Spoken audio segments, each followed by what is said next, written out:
thanks for sticking around with us for the Cropdusters baseball in the Ripken League. They're taking on the 1-5 Thunderbolts and your home team Cropdusters with a 3-4 record. They got a win yesterday over DC Grays 5-1. We'll see how they do here under this beautiful day in Olney. Ali here with Peyton Yels. Peyton, what do you think of this weather? It's just lovely. Yeah, it's beautiful. I know last night weather wasn't perfect. Had a 2-hour-long lightning delay, but skies look beautiful. I don't want to jinx it, but it seems like we have a beautiful evening for baseball. Yeah, and there was not even rain. It just stayed south of only Laytonsville Road. But we've got some action. What do you think of the Thunderbolts? Yeah, it's definitely a team that hasn't gotten off to the hottest start, especially against this Cropdusters team. They lost 25-1 just 9 days ago, so trying to kind of rewrite history in a way. Yeah, and the bats have been superb for the Cropdusters as well. We talked about it when they played Gaithersburg in a suspended game, which will be made up tomorrow. They got their first hit in the first inning. They got a run as well. They look very sharp. Yeah, they set the tone early. Dylan Melton led off and had a single in the very first at-bat for the Cropdusters, and they produced some early inning offense, something I think they were lacking in those 3 losses in a row. So, yeah, I think early offense and kind of getting something going with the bats in the first few innings is going to be key here this evening. Yep. And both teams, the common thing here is that they beat up on the Grays. And it is time for the second meeting out of 8 so far in the summer between these both teams, the 2 North Division rivals. And Austin Weiss gets the nod on the mound. Yeah, he made an appearance exactly 1 week ago today against the Big Train, guy out of the University of Maryland who, when he was recruited, was the top southpaw from the state of Maryland via perfect game. As a freshman last year, 2026, he made 6 appearances, allowed 6 earned runs in 7 2/3 innings. So he's looking to have another solid start here this evening. Struggled with the command, allowed a few walks in that start against the Big Train, balanced it out with a few Ks, so definitely looking to go deeper into today's game. And you talked about it, top left-hander in the state itself, 8 overall in the nation. That's a big company, I would say. Yeah, this is a guy who, before he had Tommy John surgery, was tapping into those upper 90s, so a guy who throws a lot of heat. Excited to see what he's got here this evening. So we'll start things off with Jonathan Acosta and Caleb Sturdivant and Gabriel Pegues as well. 1, 2, 3 order. We're ready for some baseball. What do you think, Peyton? Yeah, really excited, especially for the Cropdusters as they try and build upon their win streak. They won last night for the first time in 8 days. They look to make it consecutive wins here. At 6:10, the pitch doesn't come across low and outside for Acosta. And we're underway here.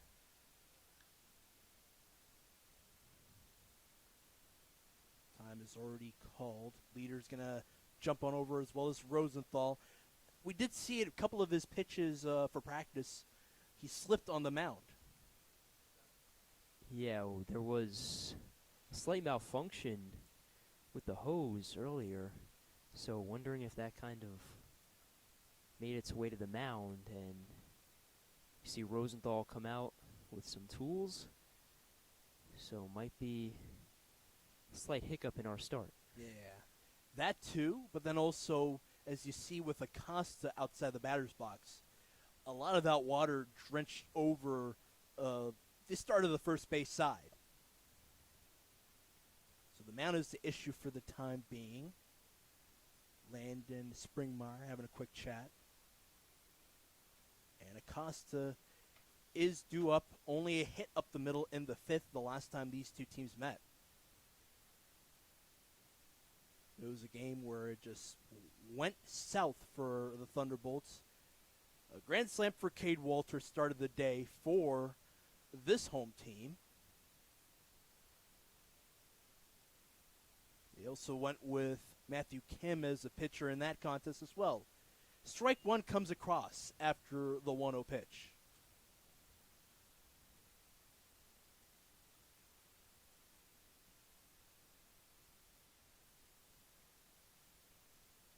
The 1-1 lower half this time. Second appearance.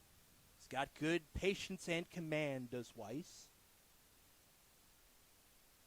Acosta stands upright for the 1-2, and it's off the side of the bat.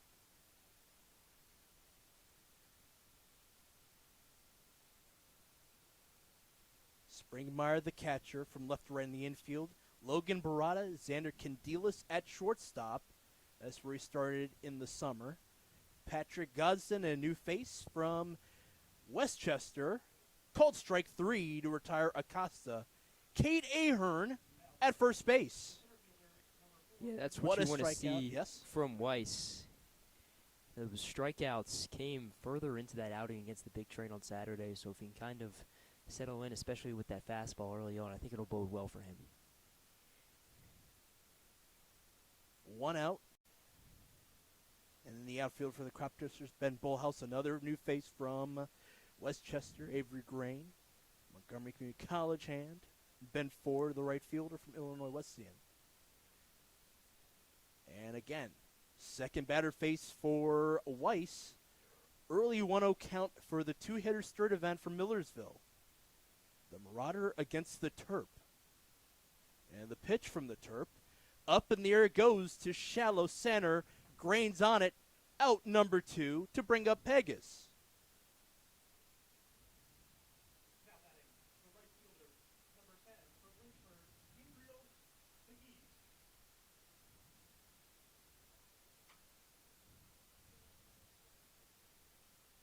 Same spot as the same three-hitter for the Thunderbolts.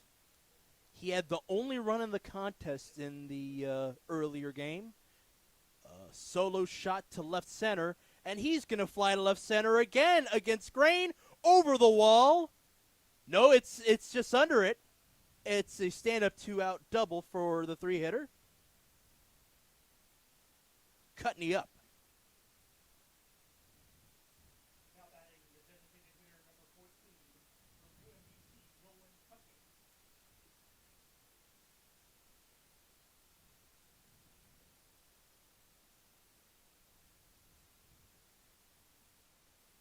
Two-out double at the warning track. Grain and Bullhouse giving chase.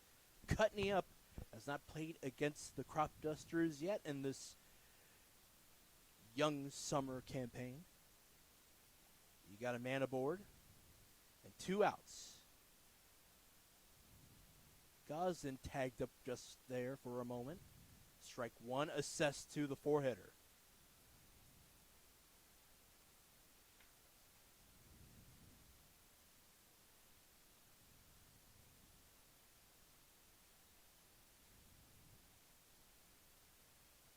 Off the side of the bat and foul.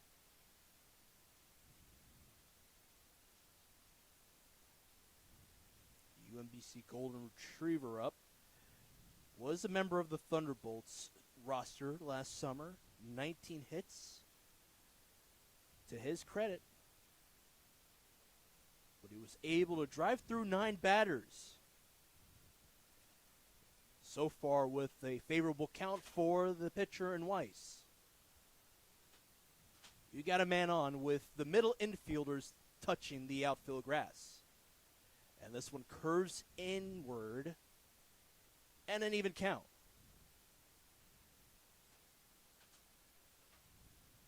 A 2-out knock for Pegas, who moves to third. Eckert waved him through. He's safe there at third.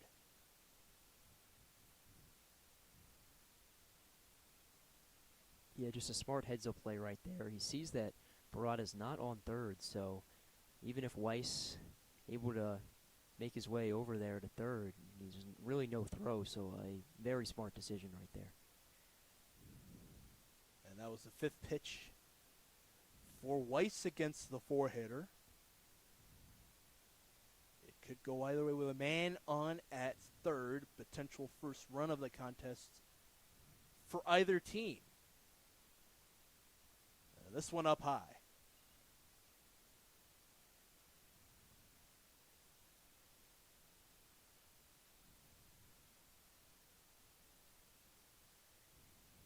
Pegas at third, 2 out, full count, and Weiss will deliver. It's paid off.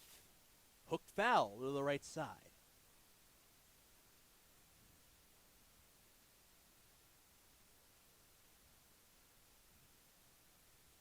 The left fielder Bullhouse standing at shallow left field. And a walk for Cutney. It was 2 walks that Austin Weiss had against the Big Train, but he did have 3 strikeouts in that contest. A man at first and a man at third. A walk for Cutney and a 2-out double for Pegas to the left center field side. He stole third and the offering low.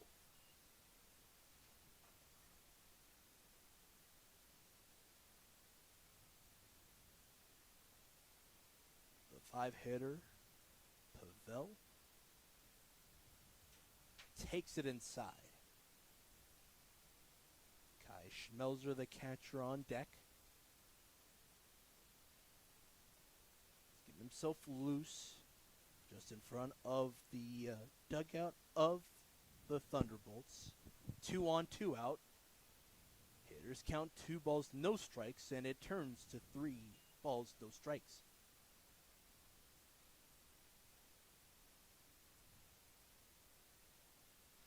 Gosden, the new face, seems to move up.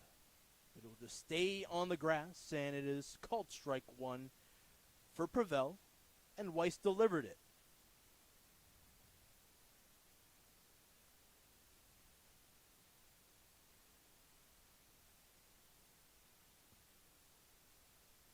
This one foul. It took a hop and stayed away from the line.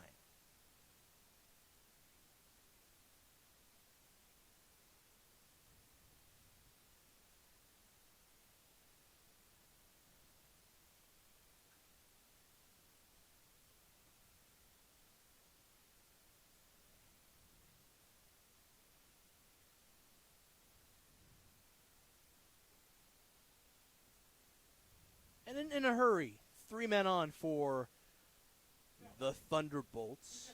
2 walks for Weiss so far.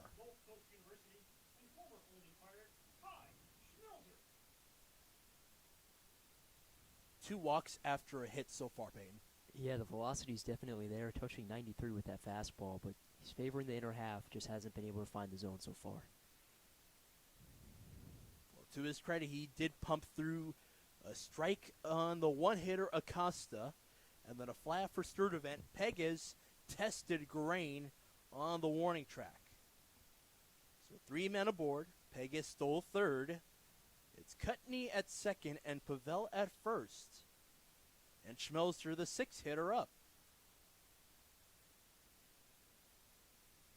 He went with the check swing. It's strike 1.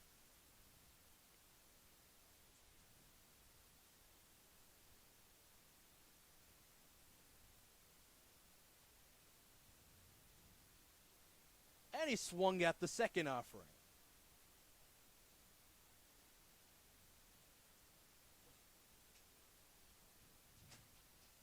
They have been patient, these Thunderbolt batters. They're not swinging it often. And that one just lifted to the glove of Ford. 3 left on, and a hit and a run. Or not a run. It's still a 0-0 contest.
So glad to have you here at First Responder Field, sponsored by Rockville Olney Serve Pro. Starting things off is Donis Rodriguez against the Frederick Community College hand, Zach Bortner, a reliever there. Only pitched in 6 2/3 innings. Let's see how you fare against the speedy Rodriguez to start things off. Fake bunt swing away, he bit on it.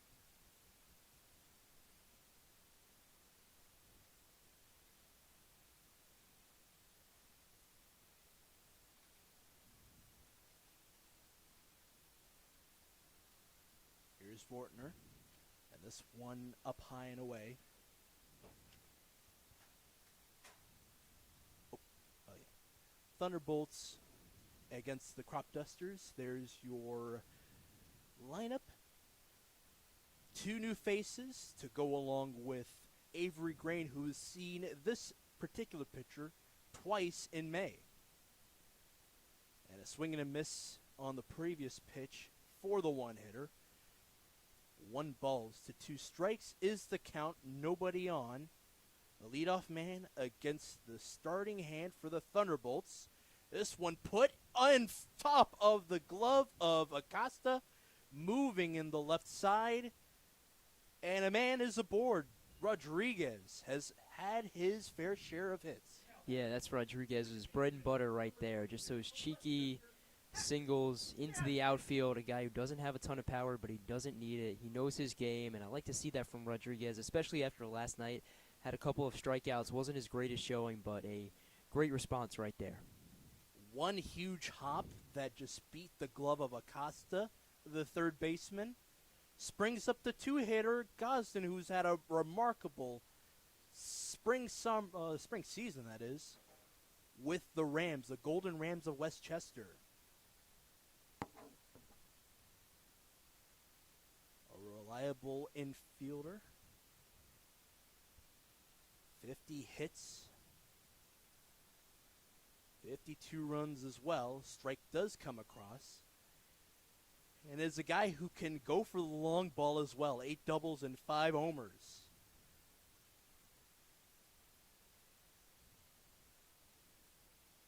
Glad to have him aboard. A man is on.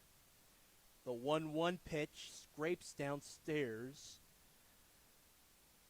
All tournament season selection. Second team all PSAC East selection. CSC Academic All District selection. Smart guy, and this one grounded right towards the first baseman, and the throw back. They got 2 away. Fricky initiated the 3-6-3 double play.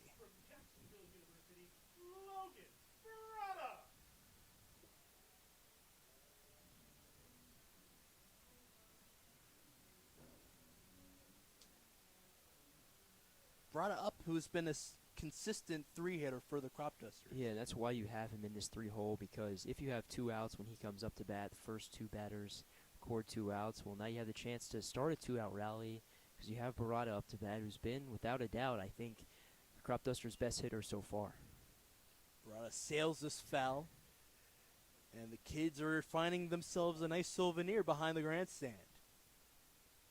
Nobody on, but a hit for Rodriguez. The 3-hitter up.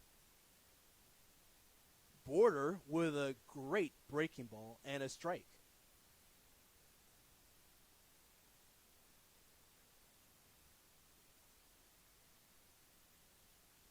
Thunderbolts team trying to settle themselves in terms of the pitching staff. They do with Bortner, who just misses the zone. But with that, nonetheless, they are a team that could really hit it out of the park. They already do have a hit so far in the contest in a scoreless game. This one lifted into the air to shallow right center, and Sturdivant's got it. A hit for both teams. We're through 1. It's still scoreless. Cropdusters and Thunderbolts here in Olney.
Both teams have a hit so far.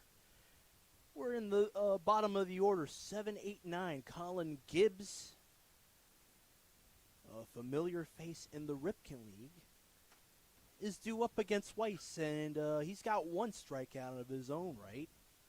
Does Weiss. First offering, tag to the right side. On it is Candelas, and he doesn't make the throw. It's off of his throwing hand, and a man's on. Connor Fricke is up. But one thing to keep in mind with Weiss, he can sling it. Yeah, and how about that? Facing his teammate in Gibbs, two Terps going at it. Gibbs gets the better of him right there, but always good fun seeing two guys from the same school go up against each other. A man on and Connor Fricke on.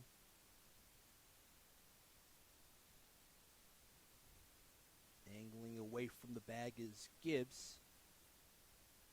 Nice breaking ball. Upstairs. And a strike. Even count.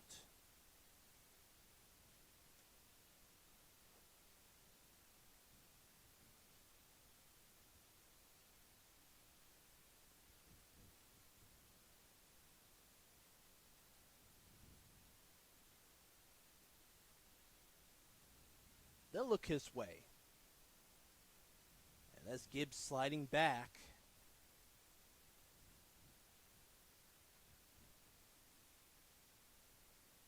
Trying to build on that anxiety for the batter in Fricke. And will offer it. And he did bite. It's a strike for Fricke and a 1-2 count.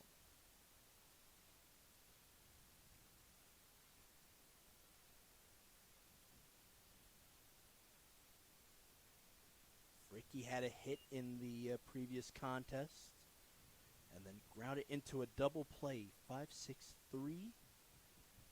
It was Barada to Rodriguez to Kriefel. This one up the left side of the line drive, two men on. A single to bring up Kim, who did have two strikeouts as a reliever in that 25-1 win for the Cropdusters.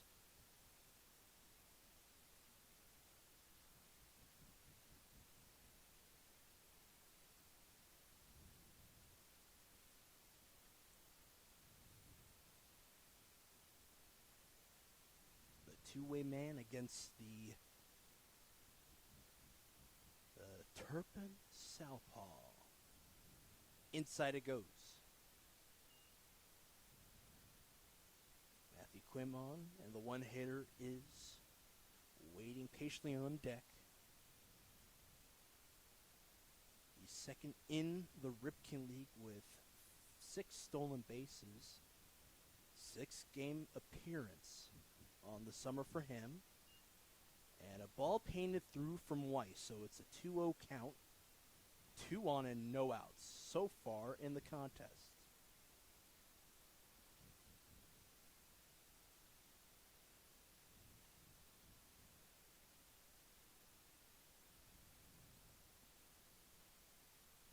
Inside, Colin Gibbs getting a little anxious, moving to his right and then backing up to the bag.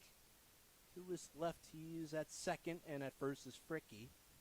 Fricke with a line drive single to the left side. Strike does come across for Weiss. And it's something you mentioned earlier. He's trying to work his way in the lower half. Yeah, he's trying to work that inner half, but just not finding the zone quite yet. See if he can do that here. Batters count, swing and miss, full count here. Off of his bat into the glove of Springmeyer, foul tip strike. 2 men on here. And Colin Gibbs sort of halfway between the second baseman and shortstop, and a man is out. The 9-hitter struck out against Weiss. It's his second strikeout of the contest. 1 hitter up. He's the other guy who struck out, and Rosenthal with a quick word. Yeah, extremely impressive there from Weiss from a 3-0 count to strike 3. So impressive to battle back. Doesn't lose his confidence. Dials it in. And just a beautiful job on the mound from Weiss. All that despite the feel of the mound. He's also motioning through his throwing side.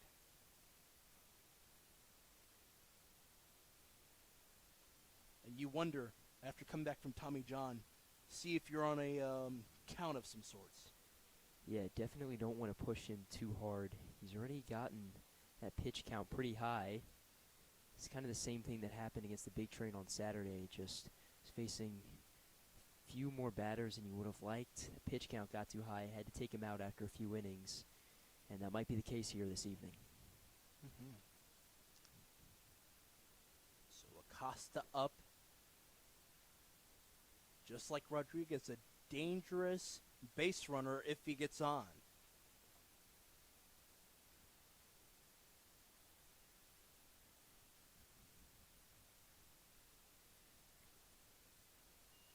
And he tests Weiss early with a line drive foul left side.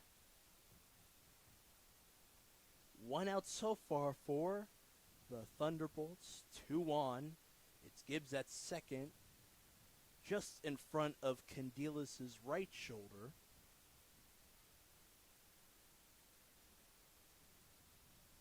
Candelas tagging up to the bag. The offer is behind and into the netting. Weiss is ahead of the count, with Acosta trying to see if he can get his bat on it and send it to fair.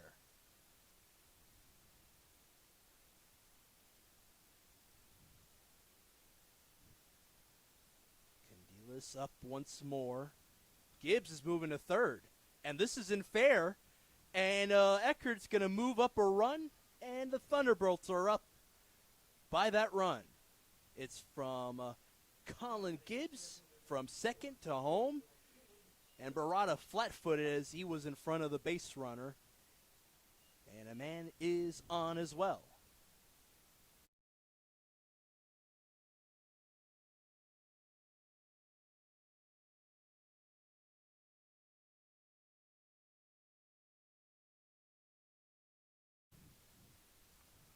Unearned run for Gibbs. They're up by a run. Appeal and a strike. He went across, did Caleb Sturdivant.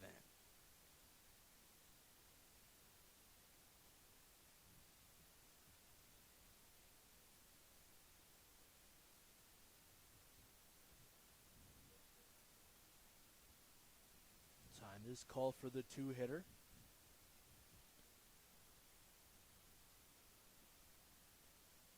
Seemed like something was on his helmet or in his eyes, but he's all right. And again, 2 men up and 1 out so far for Weiss. The 0-1 on the way. Lowe and Springmeyer had to sprawl to cover it up.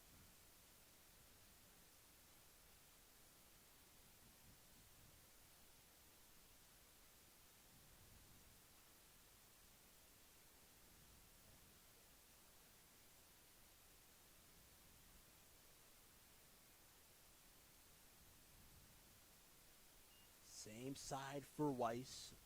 Low and inside. Ricky at second. He had a knock to the left side, as well as Acosta, an RBI single for him. Sturdivant up now. And this one elevates upstairs. Hitters count once more. 1 out. The second strikeout of the day for Weiss against the 9-hitter Kim.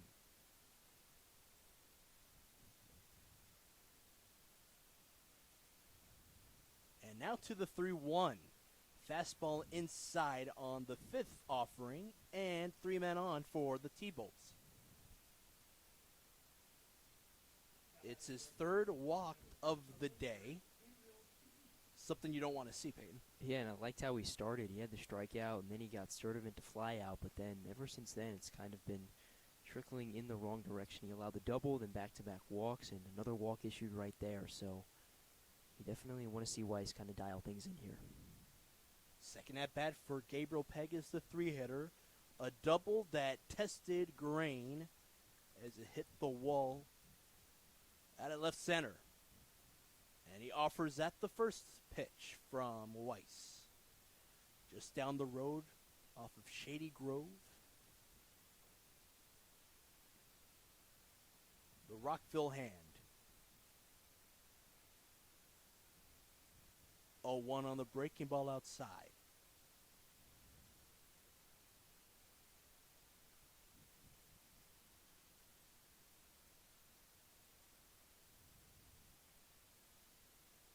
Ricky is anxious at third.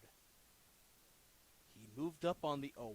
Time is called, and Weiss looks like he is in some sort of pain so far. We'll step aside.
Well, Austin Weiss was favoring his leg, and so he's done for the day. Springs up Devin Aponte from Messiah, one of three new faces on the team.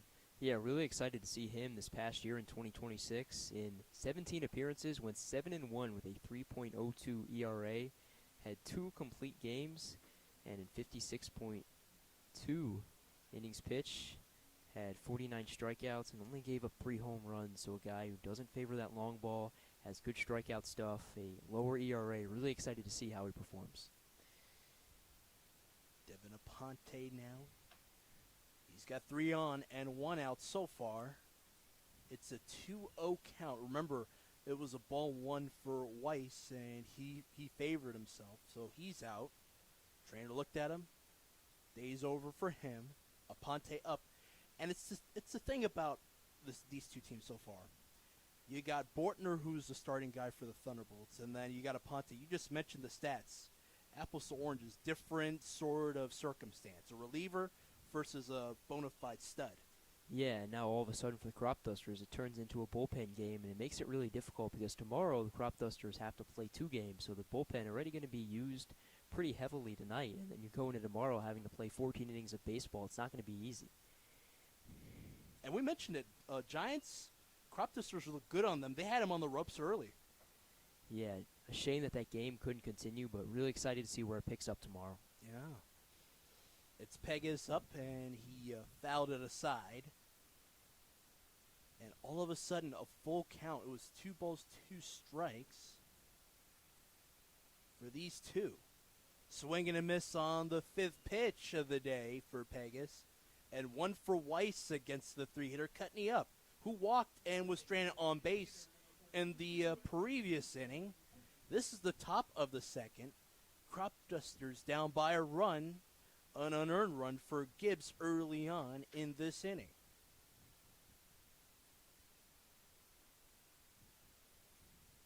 First batter you face Aponte, you got to strike out for 1. And he pumps it across. Strike 1 for Cutney.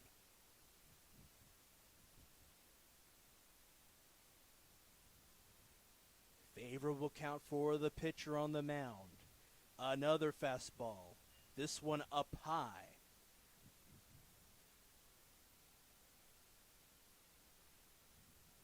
In danger of retiring a man and stranding 3 on. And he hacks and misses at it. A wave and miss for the 4-hitter. 3 left on. 49 strikeouts with Messiah, and he deals it. 2 already. Cropdusters looking to match what he's done on the mound. They're down by a run.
What a good spot if you're the Cropdusters.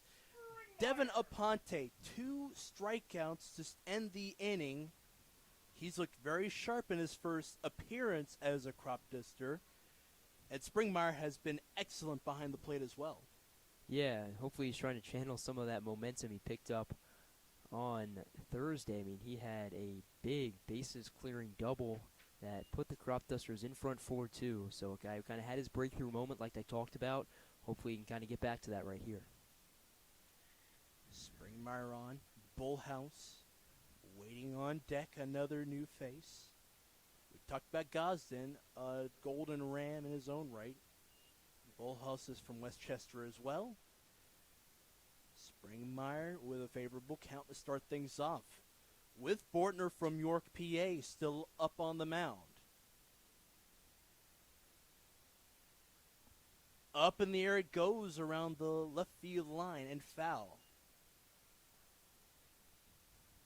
For a moment, it was looking like it's fair, and then it just went towards the left and away. Springmeyer showing off his awareness. Inside it goes.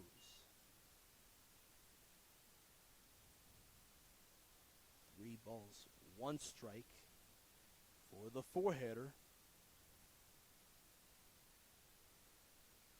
Bortner now here. And a 5-pitch walk for Springmeyer. Bullhouse up. Only 6 at-bats for him. And this is a great way to improve your game. Yeah, even when Get some presence. Yeah, even when he doesn't get a hit, he's usually reaching base via a free pass, and he does that right there. He's got excellent plate discipline. Probably helps that he plays catcher.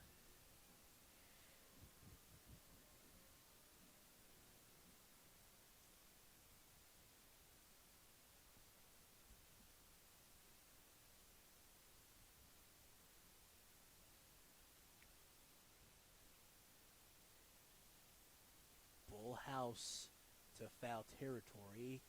It's just going to stay away from the net, and it is foul. We've seen some interesting looks from these batters for the Cropdusters. Bullhouse seems to be choking on the bat and standing upright. You don't see that too often.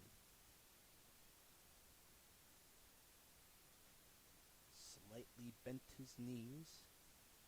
And this one up in the air, opposite side, and into the glove of the second center fielder in Sturdivant. Springmeyer is safe at first. He does not move up. Candelas up. Bullhouse on his first plate appearance with a flyout and 1 out so far.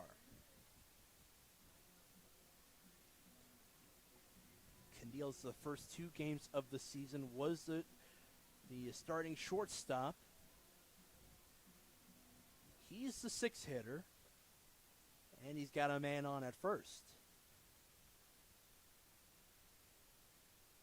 Bortner delivers in front of Candelas. He offers at it.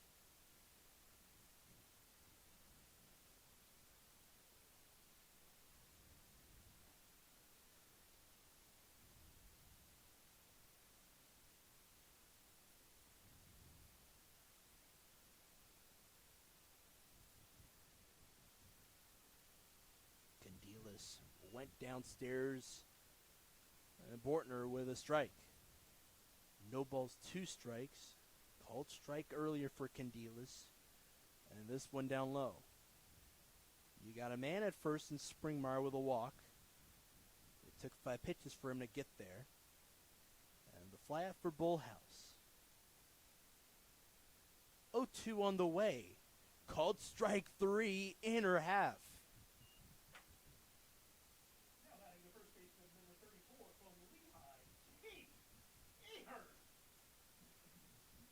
The reliever from Frederick Community College has some confidence.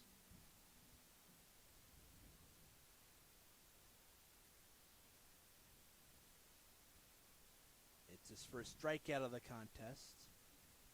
And out of Cajun Ahern, the Lehigh Mountain Hawk looks it through.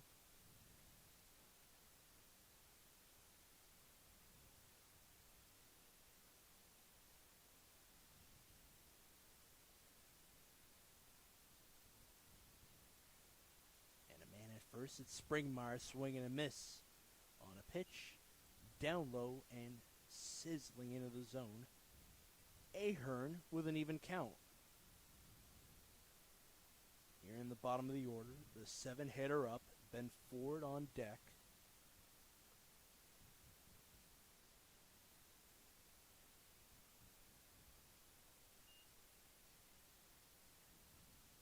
left side of Schmelzer.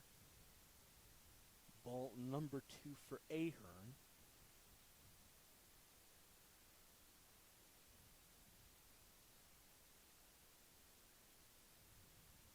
Bortner with a couple of looks to first, then unwinds the breaking ball again to the glove side of Schmelzer. Hey, why not? You already have a walk so far in this inning. Let's see how Ahern does. Favorable count for him, and a man on, 2 outs. Bortner delivers a strike. Curveball that hits the middle half.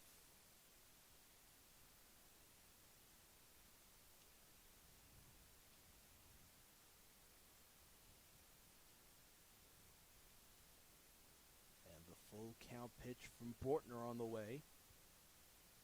Sky's foul for Ahern.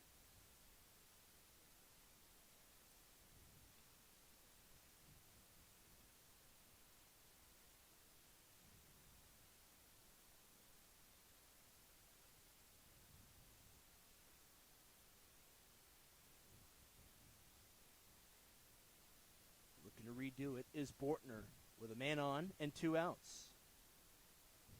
7th pitch and a walk. Ahern is at first, and at second is Springmeyer. Yeah, and a great job from the Cropdusters. Even when can't really get the bat to the ball and kind of get stuff in the outfield, produce hits, plate discipline is still there. Springmeyer and then Ahern. So 2 walks and 4 at-bats for the Cropdusters. Plate discipline is always there for this team. Ben Ford looked really great against the DC Grays yesterday. He started off his day with a single to the left field side. And this one just a bit downstairs. Bortner with 2 on and 2 out. Not in a favorable count. Ben Ford is up with it. 1 ball, no strikes.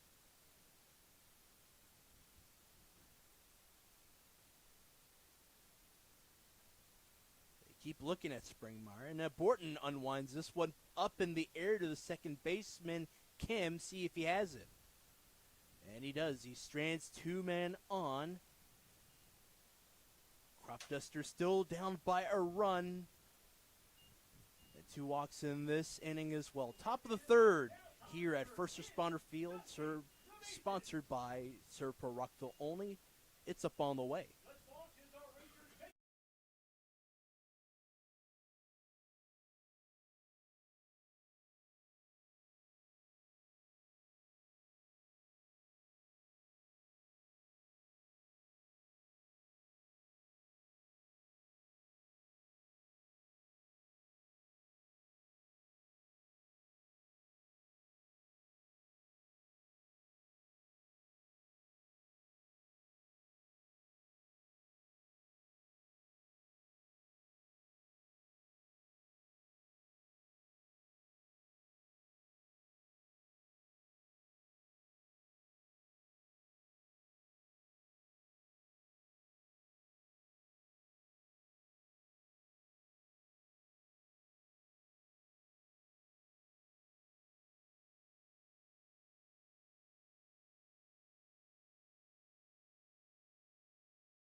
Welcome back to Olney, Maryland. The Cropdusters down by a run, an unearned run from Colin Gibbs after they had a 1-run, 2-hit inning.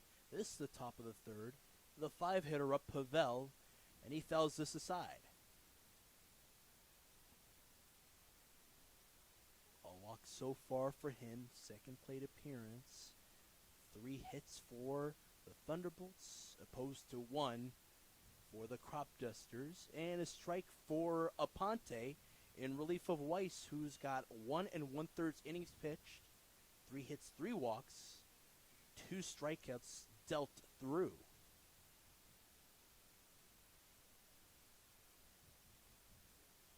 Aponte with a changeup up high. And it's something that you want to see from the Cropdusters. How do they fare back? They only got 1 hit so far in the contest. Yeah, it definitely puts more pressure on the pitching when the offense really isn't there, but Aponte's handled himself very well. Yeah. He finished off the previous inning with 2 strikeouts against the 3 and the 4 hitters. It's an even count at the plate. The 5-hitter Pavel going up against Messiah Hand. Breaking ball unravels outside of the zone. Full count. Let's see how the 6th pitch is assessed.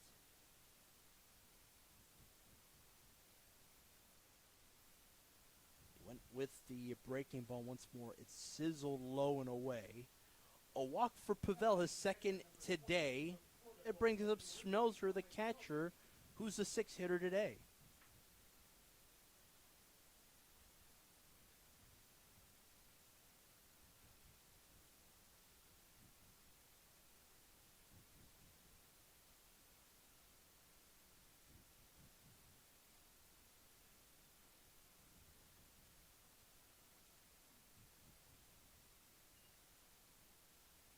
Pitch up high for Schmelzer, 6-hitter. Colin Gibbs on deck. He's got the unearned run, as we mentioned early on. They look the way of Pavel. Ahern has a quick chat as the base runner moves away from the bag. Great pitch from Aponte. It's a strike across the plate. The breaking ball made contact with the outer half. And he deals the 1-1. This one dribbles to the second baseman. And the turn, not in time. They do get the out for Pavel. Gosden, the throw to Candelas, and not in time to the first baseman in Ahern.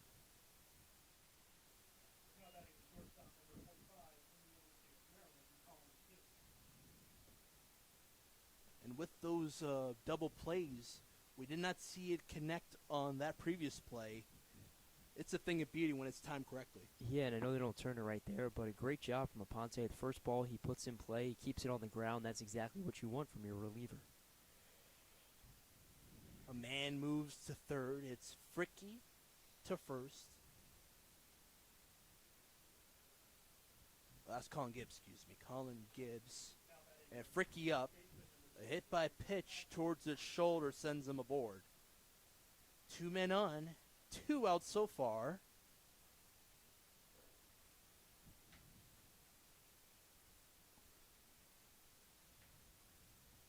Strike is assessed.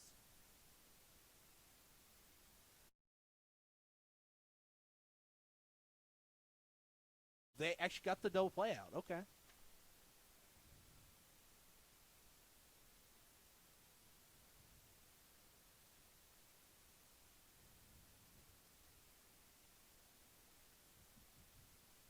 This one up in the air and off the bag. He'll send a man to third on the play, as well as first. A knock for Connor Fricky.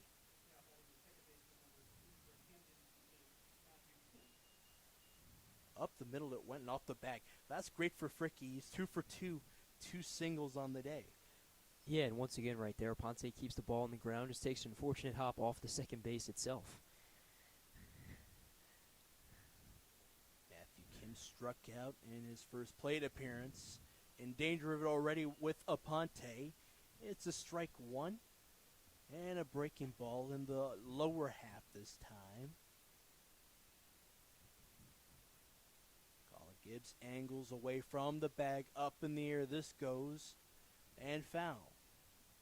Ben Ford lets it sail aside and away from the field of play. Kim down in the count. A called strike on his first offering, and then a foul ball. Flew it on the right side. 2 up, 2 down in the top of the third inning.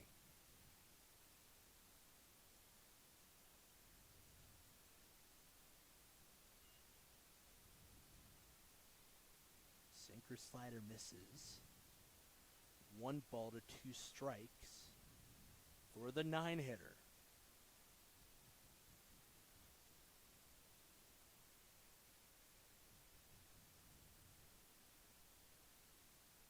Off the bat and foul.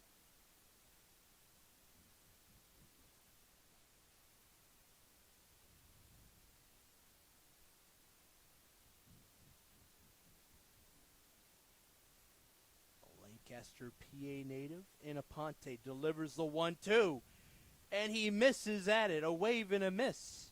9-hitter down. 2 men left on. Cropdusters still down by a run in the middle of the third.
Welcome back to First Responder Field, sponsored by Serve Pro Rockville Olney. Avery Grain starts things off. Still against Bortner. Fake bunt swing away for Grain, who's been a consistent 9-hitter and a great story. Was slated to be a part of the MCBO's Olney Dusters. Did have a run in the scrimmage that the two teams have had, him as well as the Cropdusters. He's in now. He bunts this foul to the right.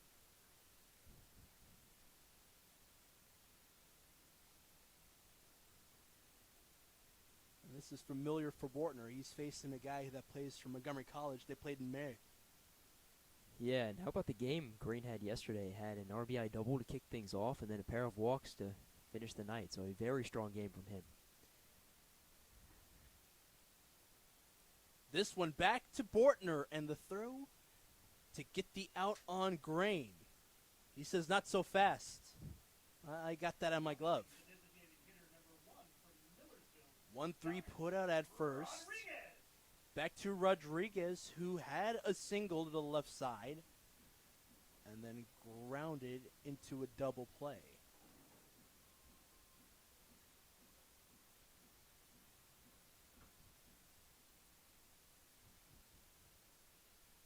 Nobody on and an out.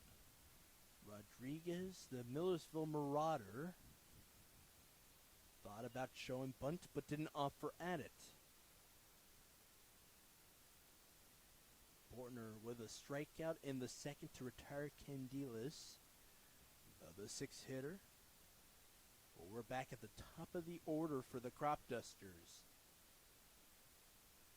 They're down by a run. They did have a hit, and it was from this current batter. He's going up against Bortner for the second time today.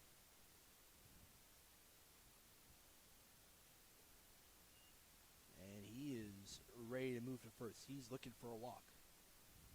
Had two of them, like I said, last night, so plate discipline, has been on full display.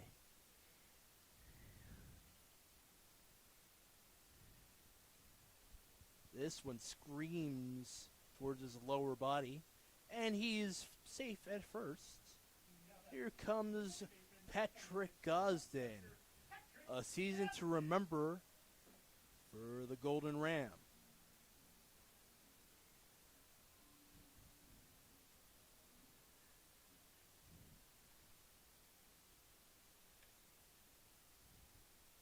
A man on with one out. Bortner looks the way of Rodriguez and unravels a pitch up high. Breaking ball misses the zone against Gosden. Out at first in the first inning. 3-6-3 double play to retire him as well as Rodriguez. Bottom of the third inning. Gosden now. Favorable count for him. 2 balls, no strikes, and a man on.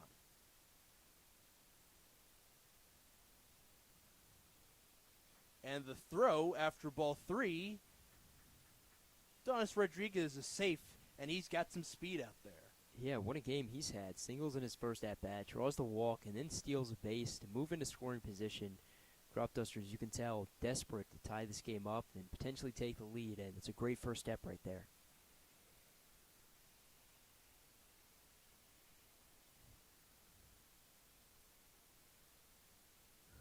Gosden still at the plate. Bortner looks the way of Rodriguez and now throws it low for Gosden. It is a 3-1 count.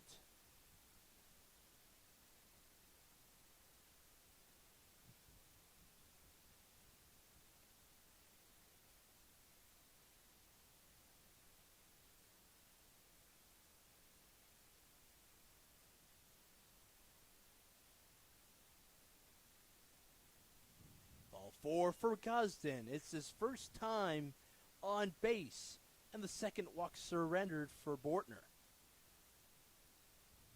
Smelzer as well as Bortner having a quick word.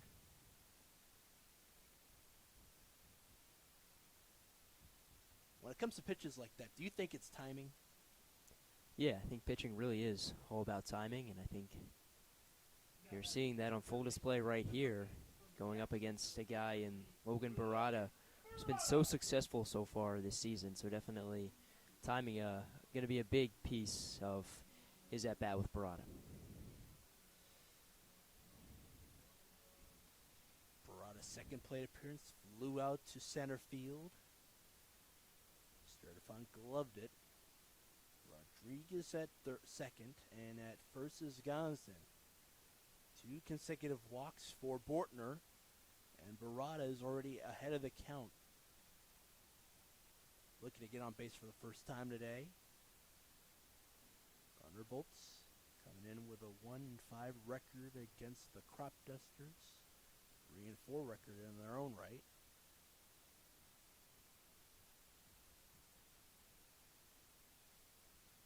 Pitch downstairs for Barada. This one opposite side of the zone and low.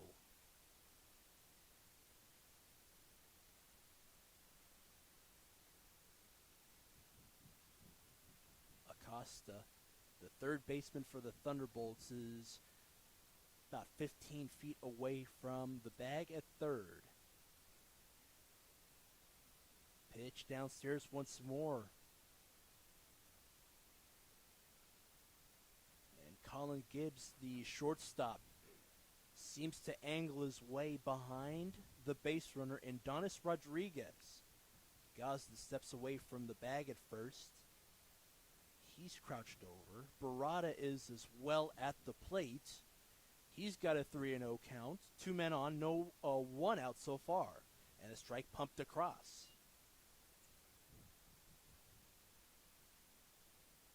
That's a sigh of relief for the pitcher. Yeah, all it takes is 1 strike to get back in that at-bat.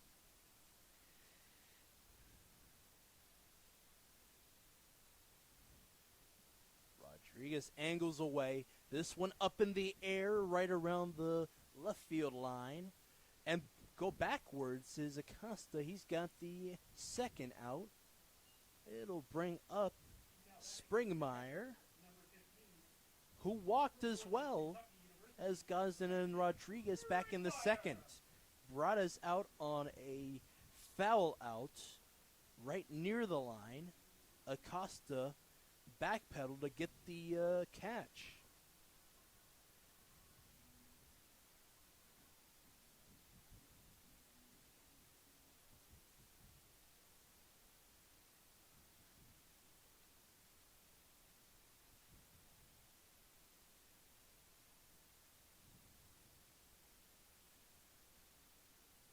Springmeyer lets it go in the lower half. It's strike 1 assessed. Schmelzer already up on his toes. He was looking to deal it on over to first. Fricky was there in Gosden. Rodriguez stays put at second, does not angle away. Gosden stepping over to his right. And now the pitch. Behind and foul for Springmeyer. And he gets away from the batter's box with his with a nod from his head, and seems like he seems to know what pitch is coming his way. Yeah, he's a very patient batter. Drew a walk his first at bat. That proves him this is a guy who likes to wait for the right pitch, so he knows he's going to take full advantage when that comes across. He's down on the count. Bortner looking for a second straight of the outing. It'll have to wait. Springmeyer moved away from a breaking ball outside and low.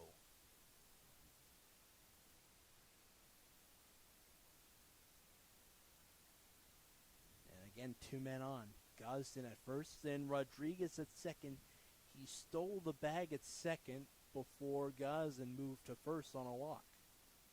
And out of Springmeyer. Upstairs this time.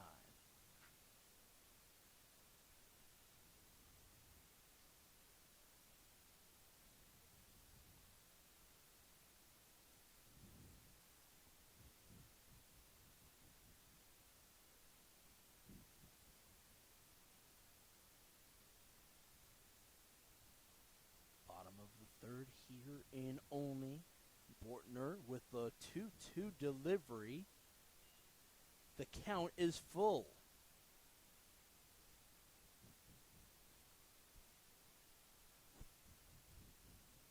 2 men on, 2 outs. Springmeyer with a 3-2 count.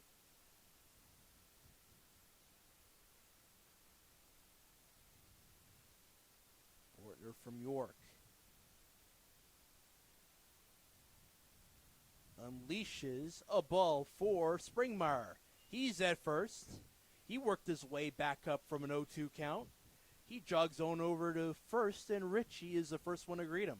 Yeah, what a way to battle back. Showed so much composure, didn't flinch at all.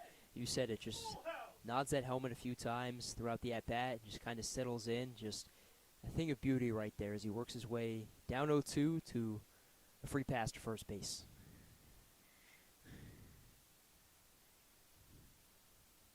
10 at-bats in the spring for Bullhouse. He's only got 1 RBI on the campaign, and he's swinging early, and this one goes behind.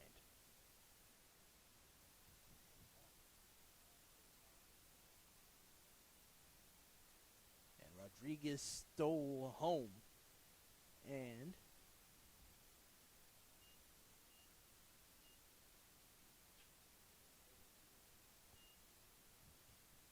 balk for Bortner, and the Cropdusters tie the contest up.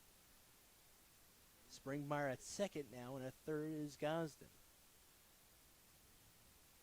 This one dribbles in front of Bortner, and he shuffles it on across the Fricky.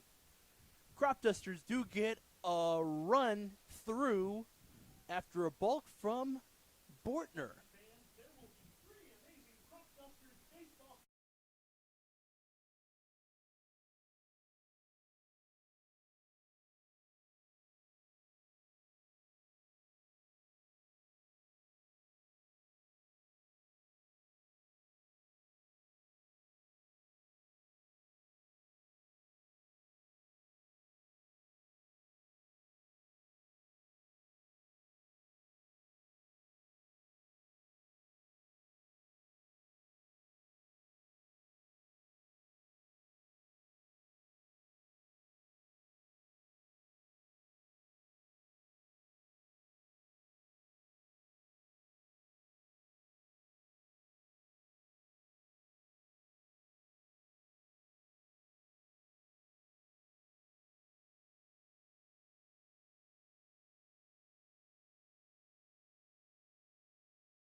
Top of the fourth here at First Responder Field, sponsored by Rockville Olney Serve Pro.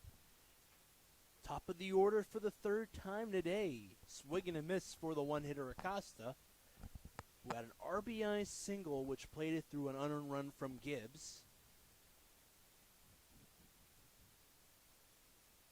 Aponte still up on the mound. He dealt through a strike, and a breaking ball down low. Cropdusters do get the equalizer. Yeah, and it definitely takes some pressure off of Aponte. I know it's just 1 run, but any type of run support is run support, so big for him. Popped up in the air, and this one's going to shallow left field. 4-man tagging up. Bullhouse is on it. It was Candelas, Grain, and Barada as well who moved up with him as well. Everybody's working together. Everybody's clicking. They got an out. Acosta gone. Sturdivant on, who walked in the second, was stranded on. And that's the thing. Both these teams, they've had multiple people left on base, but the eye-opening 8 left on for the T-Bolts as they found themselves in an even contest. Yeah, it was kind of that same story the first time these teams played, and hence the fact they only scored 1 run, did the Thunderbolts, so something that cannot happen in this game. Ponte misses the zone, opposite side. The right-hander going against the righty batter in Sturdivant. Breaking ball in the upper half this time. Even count at 1 ball, 1 strike.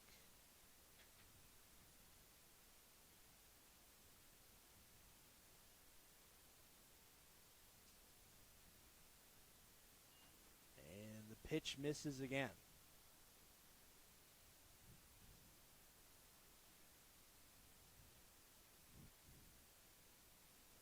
Nobody on, 1 out. Adrian Ahern just off the side of the bag at first.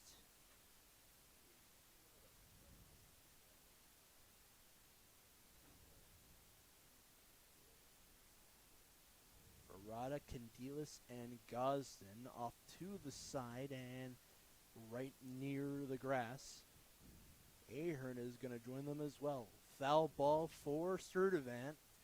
Even count at 3 balls to 2 strikes. Lancaster, PA native unwinds the 3-2 off the glove of Springmeyer and a walk for Sturdivant. Second walk today in his 3rd plate appearance.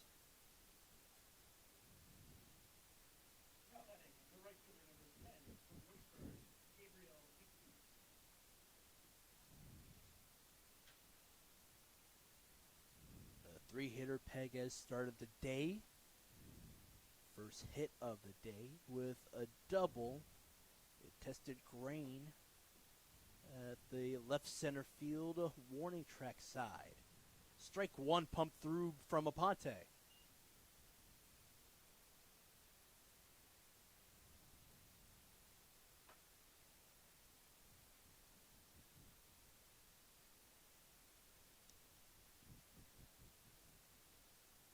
He deals it in a hurry and a foul ball for the 3-hitter.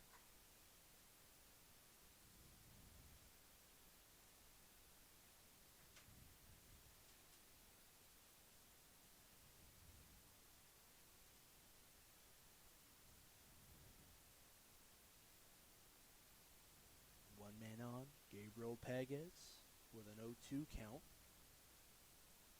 The pitch for him, Springmeyer went to get after it. It went towards his throwing side. 1-2 is the count now with a man on.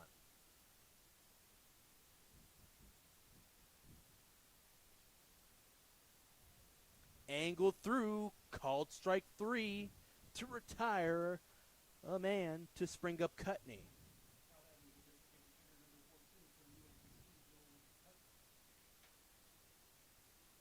Fourth strikeout of the day in relief of Weiss.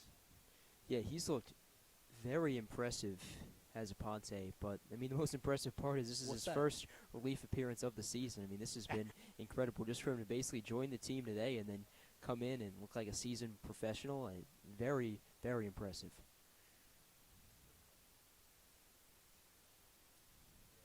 That's to his credit. It's all mental. This one put in front of Barada. The throw across the diamond is in time. They retire a man and strand a man at first. Cropdusters look excellent in the infield. And they're still in a tied contest.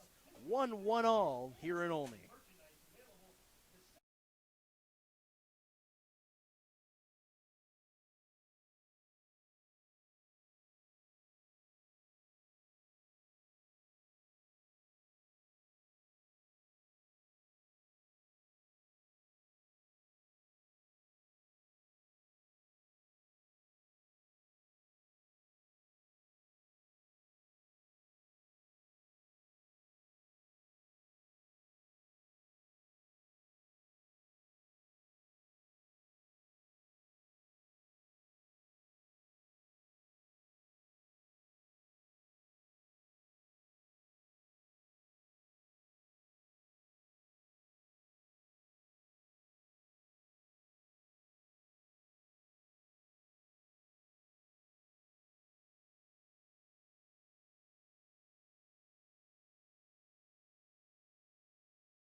Cropdusters back up at the plate. Candelas with his second plate appearance.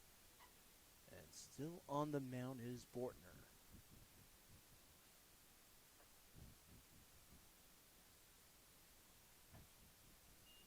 And he's up with the count. It's no balls, one strike. Candelas struck out against the starting hand for the Thunderbolts in his last plate appearance. And fights off the second pitch that he sees. You haven't had a hit since the first, Peyton. How do you battle back in this one? Yeah, even if the focus here is to get hit, I mean, it's not really too big of a deal because, I mean, the Cropdusters' plate discipline's been so well. They've thrown so many walks. That's going to produce runs at some point, so I think they stick to their plan. Defensive swing for Candelas. He went around it. It is a swinging strike to retire him. Second strikeout of the day for Bortner. Ahern up, who walked in his last plate appearance.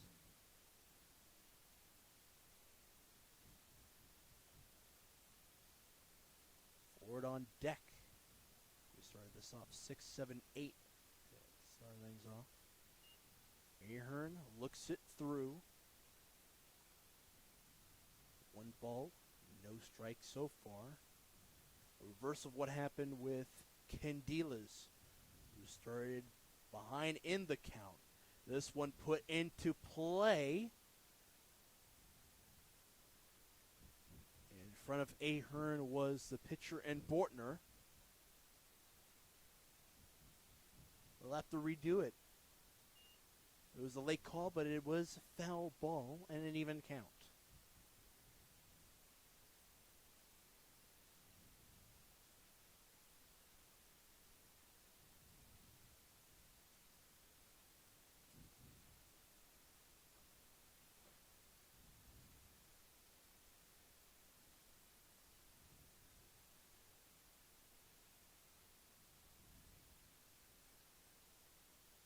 Pitch inside this time.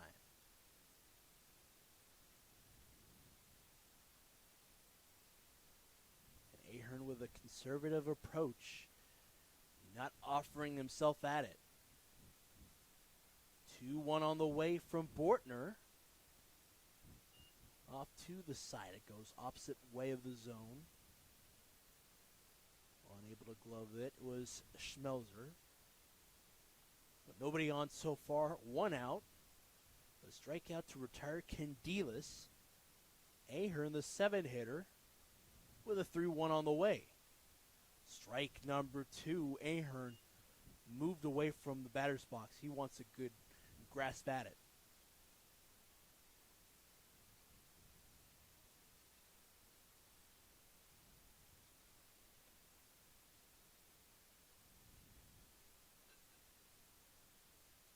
Paid off. This one is going to stay. Oh, it's fair. Late call again, and Ahern is safe at the bag as it went towards the first base line.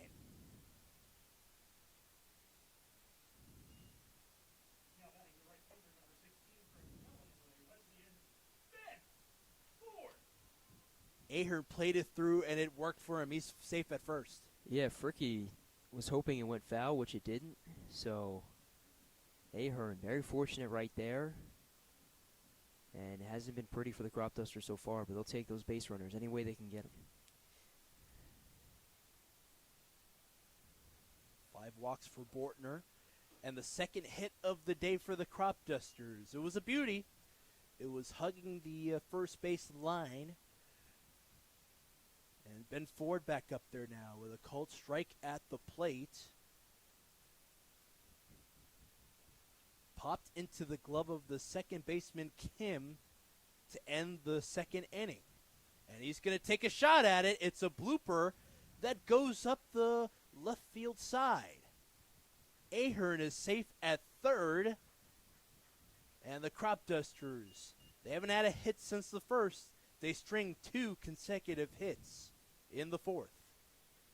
Yeah, it doesn't have to be anything crazy for the Cropdusters, right? They haven't had an extra base hit in this game. All 3 of their hits have been singles, so just putting the ball in the outfield, moving up one base at a time. It's not the prettiest thing, but that's what the Cropdusters need in this situation. Great opportunity for them to attack. Just one out in the 4th inning. And the head man, Brock Hunter, who's had experience in the collegiate level, was a reliever for the George Mason Patriots back in 2011, having a quick word. And in this game in particular, he's been the first base coach, too. He's got a lot of confidence in his staff and Max Eckert as well, who's a third base guy.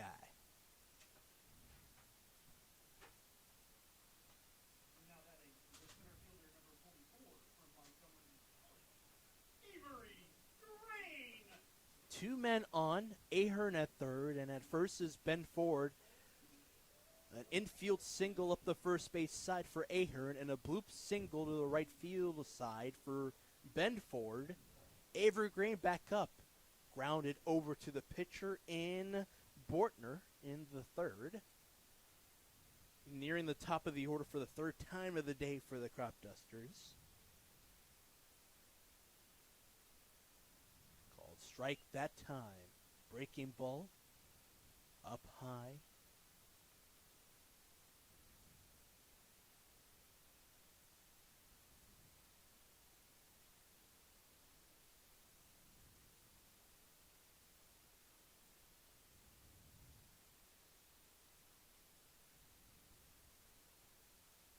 And a swing and a miss that time for the 9-hitter.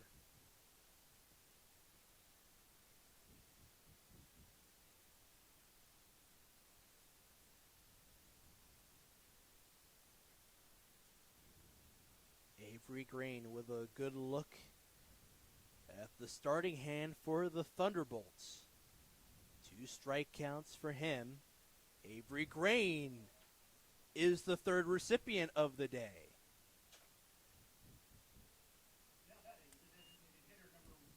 Two men out and 2 men on for the Cropdusters.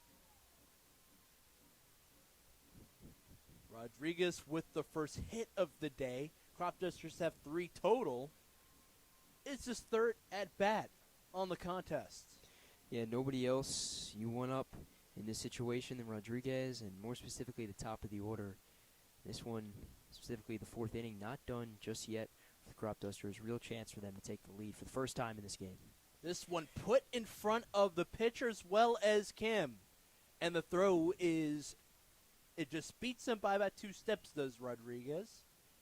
Inning over. Cropdusters and the Thunderbolts still tied after 2 hits for Ahern and Ford.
Cropdusters tack on 2 hits in the previous frame.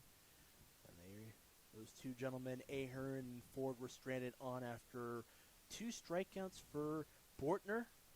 We're back up to the four-hitter Pavel, who puts this up in the air to right center. And Grain's got it. He was tested out there the opposite way against Pegas. Pavel out, Schmelzer on in the top of the fifth. Yeah, Grain, a very talented outfielder. He's got a ton of speed, and that really helps him out there. He's been in the corner outfield spots, but tonight he's in center field, toughest outfield position. You have to cover so much ground, but a great job right there from him.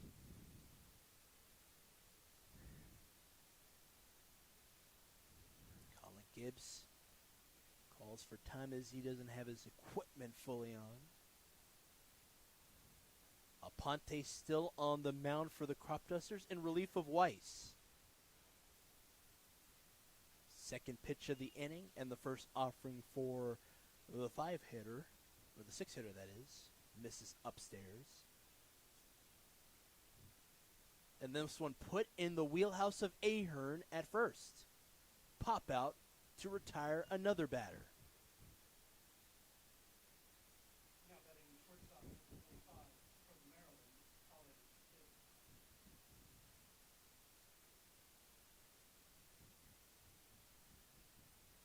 Two out so far. A pop out to go along with a flat deep to right center field.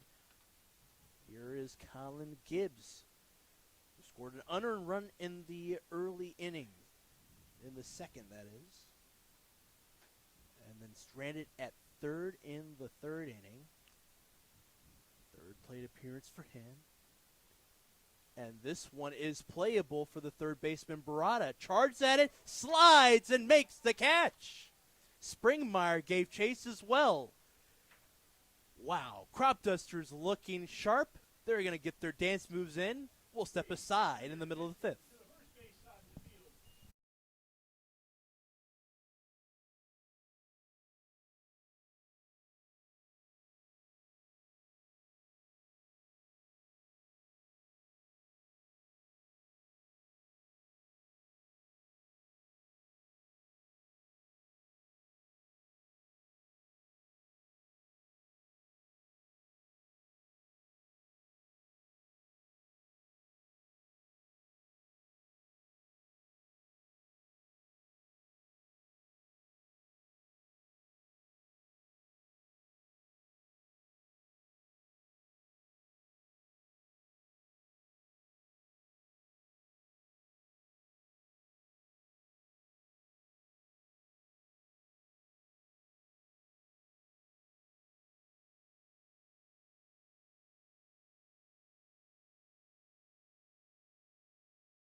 What a spot to be for the Cropdusters.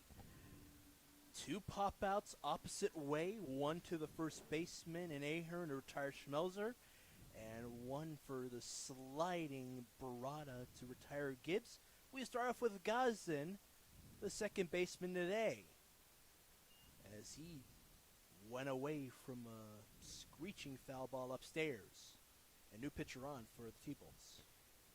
Yeah, he takes over for Bortner, and if you look at the statistics from Toffin, not the greatest. Had a rough 2025 season, allowing 59 earned runs in just 29 and 2/3 innings. And this past season, 10 earned runs in just 6 innings, so hasn't been the best showing so far in his collegiate career, but comes in a big spot against the Cropdusters. Bortner looked strong in the fourth, struck out 2, gave up 2 hits nonetheless. Struck out Candelas twice. Gosden up now. Toffin is going to deliver the 2-1. Check swing off of his bat and foul.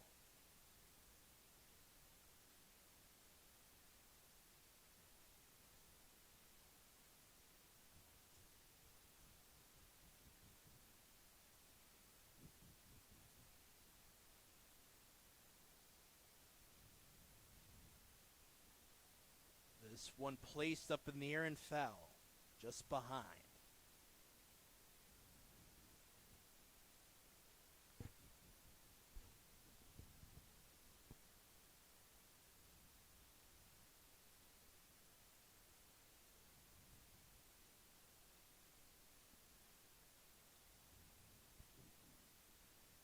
Leadoff man, the 2-hitter, up now. With a full count after a breaking ball goes inside on him. He walked in the third, stranded on base, one of 2 players in the third, and then grounded into a double play, 3-6-3 double play in the first to retire him as well as Rodriguez. To pay it off is Toffin, and this one misses the mark.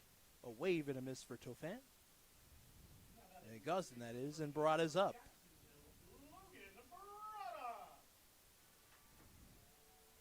2 putouts for him, 3rd plate appearance of the day for the 3-hitter.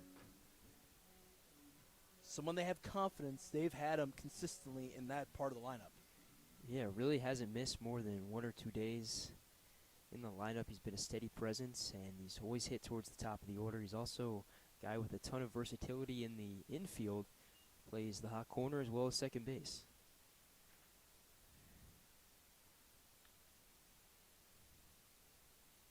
Assessed.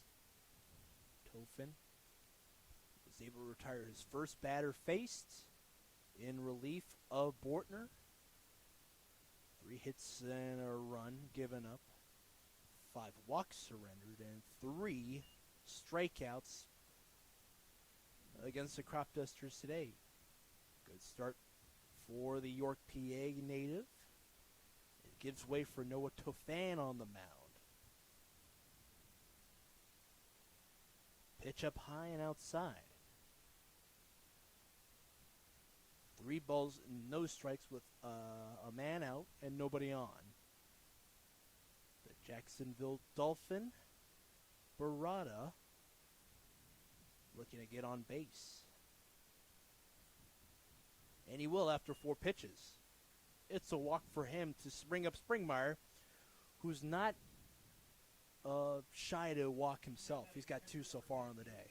Yeah, this is a great position to be in for Springmeyer. He's got 1 runner aboard, just 1 out, and like you said, Springmeyer's drawn 2 walks in his own right, so a chance for a third. That would put 2 between the base paths with just 1 out here in the inning.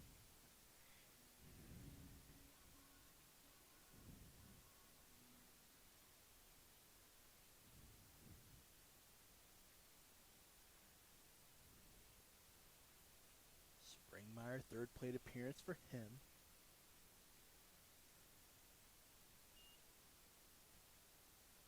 Slider up high for Toffin.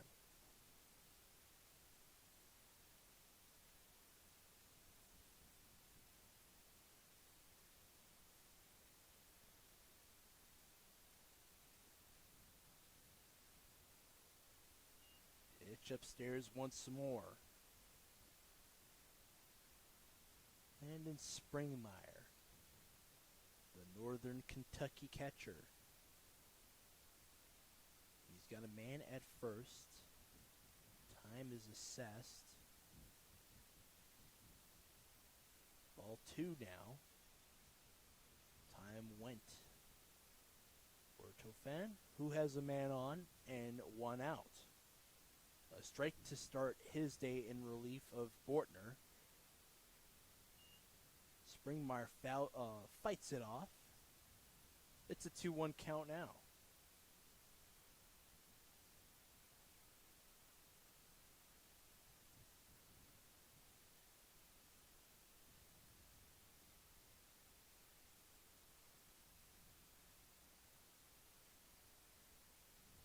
Foul ball once more, and an even count. He was ahead of the count. Ball up high, and the time was called in a hurry. 2 foul balls as well. This previous one off the netting, and that one fought off to the right. And now the even-handed count, swing and a miss, that time for Springmeyer. A walk for Barada, sandwiched in between 2 strikeouts, swinging, I might add. Tofan delivered it. Bullhouse third plate appearance.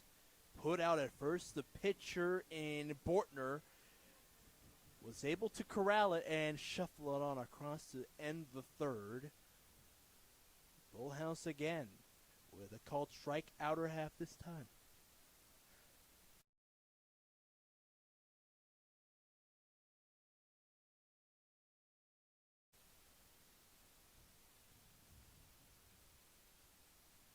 Oh, 1 with a man moving away off of the tippy top of the netting.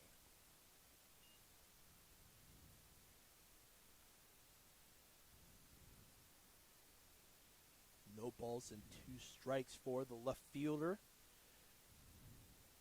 First appearance on the summer for the Cropdusters is a start as well.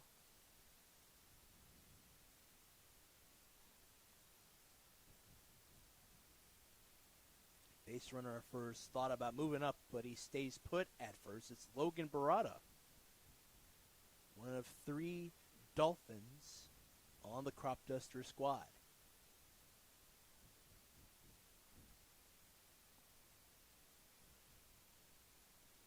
And moving up to second is Barada.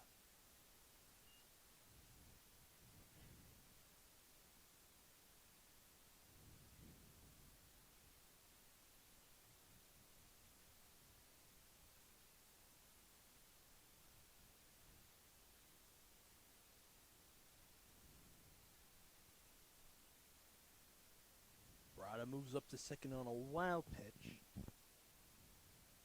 The pitch went high and towards the glove side of Schmelzer behind the plate. The 2-2 on the way. And this one upstairs once more.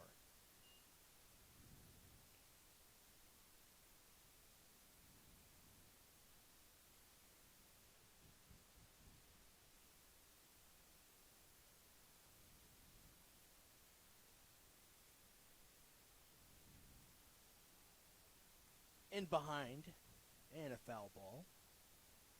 Still an even count. 7th pitch upcoming for Tofan against the 5-hitter in Bullhouse.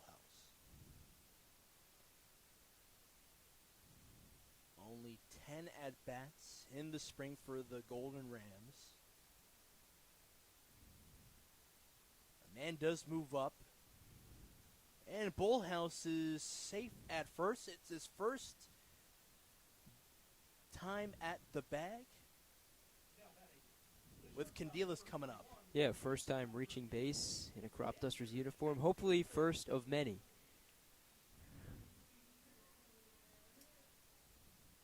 Candelas struck out twice against the starting man in Bortner.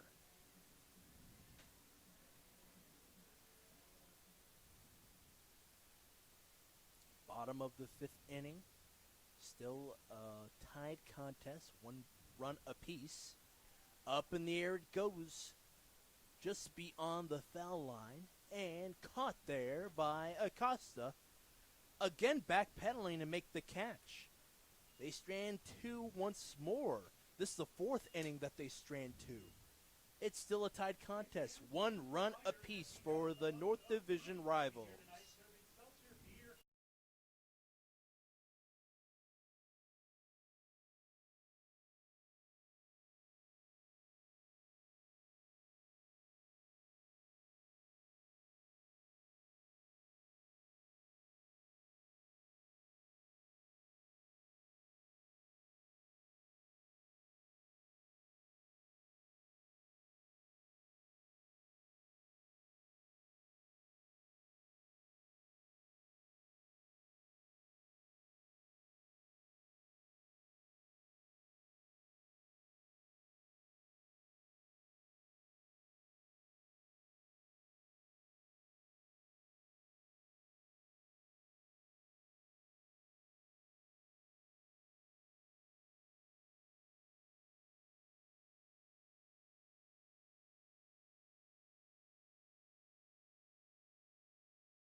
Nearly 2 hours of play here at First Responder Field, sponsored by Rockville Olney.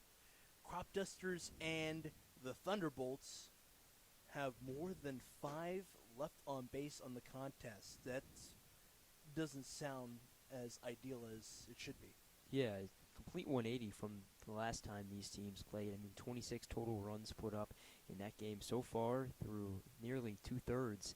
It's just been 2 runs. Yep, up in the air this time in front of the glove of Bullhouse. He's on it after he got on a base for the first time for the Cropdusters. 1 out, Vicky out, and Kim on, who struck out twice. Both times against Austin Weiss, the starting hand. Aponte still up there. He's already got 4 strikeouts in the contest so far. Up in the air for Bullhouse once more. 2 away in the 6th. Top of the order for the 4th time today with Acosta. Yeah, this is exactly what you want from Aponte because he's that pitch count not going too high. He's able to go further into this game, and that preserves the bullpen for the doubleheader tomorrow, and that bullpen is going to be so necessary for these Cropdusters. Marco Laveri started against the Giants. It'll be a matter of time if we see him out there once more tomorrow.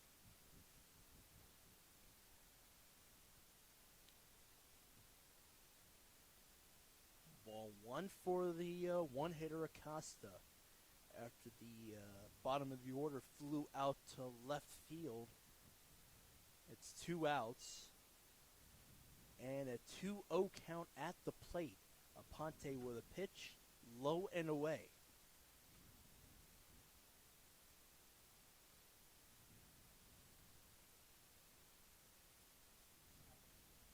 And this one off the plate and off of the lower extremity of the one-hitter Acosta. Springmeyer having a quick word, see if he's all right. He's staying away from the dirt and the batter's box. He's heading back up there.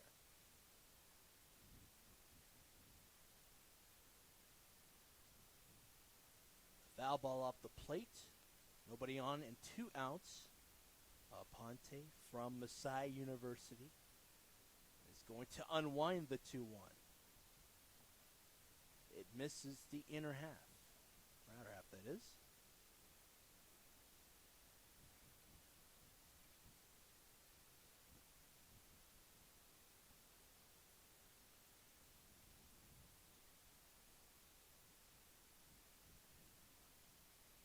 Same spot, but it will get into the zone. It's strike number 2 and a full count.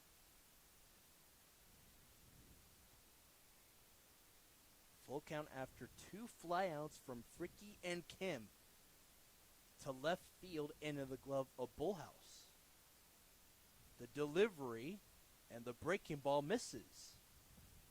2 out walk to bring up Sturtevant.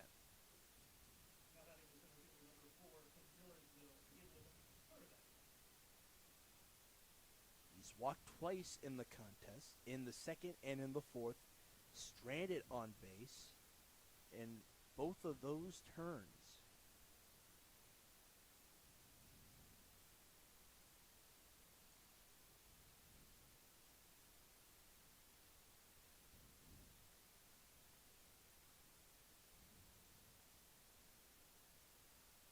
They looked away of the base runner. They got him. Acosta got he's flat-footed out there. Pickoff successful for the Cropdusters. Aponte to Ahern. We're still tied in Olney.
Kate Ahern will start things off. 7, 8, 9 is due up. Ahern, one of a recipient of the pickoff to retire Acosta. Brilliant play all throughout. You don't see that too often in the Ripken League. A pickoff, and Ahern starts things off. A single back in the 4th inning. 1 of 2 hits. It was the second hit out of 3 for the Cropdusters.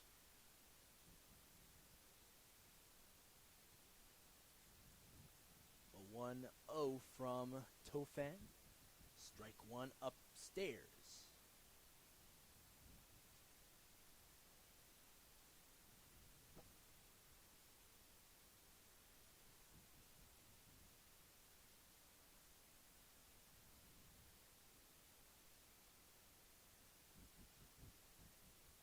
And this one misses up high again.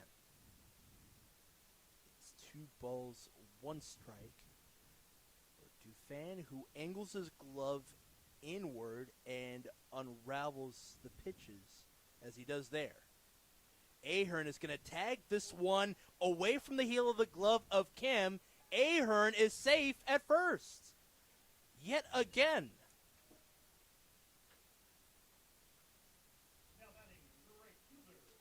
Yeah, he's reached first base all 3 times. First time via a walk, but the past 2 times it's been very untraditional. He's had some help from the Thunderbolts infield, or lack thereof, but yeah, what a sequence of events right there, but he's not going to complain. Lead-off hitter aboard for the Cropdusters in the bottom of the 6th. And with that hit, both the Cropdusters and the Thunderbolts have 4 hits apiece, and obviously 1 run apiece. And the pitch outside for Ben Ford.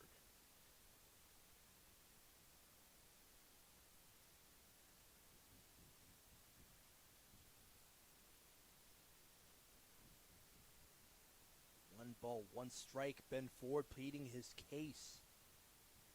Must have been an infraction on his side. Nope, it is 2 balls, no strikes after that review from the home plate umpire. Tofan, the pitcher, with a man on and no outs. The throw to first. Oh, boy. It would have been fun if there was a second pickoff in this contest. Ahern slides through. Richie all smiles behind him. Ben Ford still at the plate. 3-0 is the count with no outs. And Ford is going to move to first. Second time on base. 1-4-3. He had a single towards the right field side, a blooper. Avery Grainback up, who struck out against Bortner, hit the third strikeout he had, starting things off for the Thunderbolts.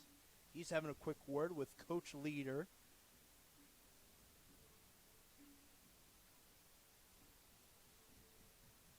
Just like Rodriguez, who is the one hitter and is on deck.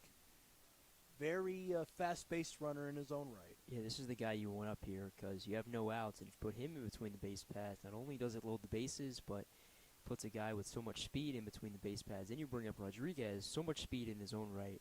Great opportunity. And the bunt's shown, he swings away from it.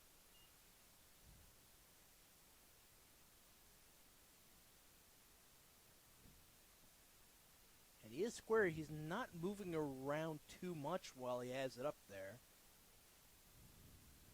He's got his regular stance on and now shows the bunt. Tofan delivers with the first baseman on. The throw from the third baseman, Costa.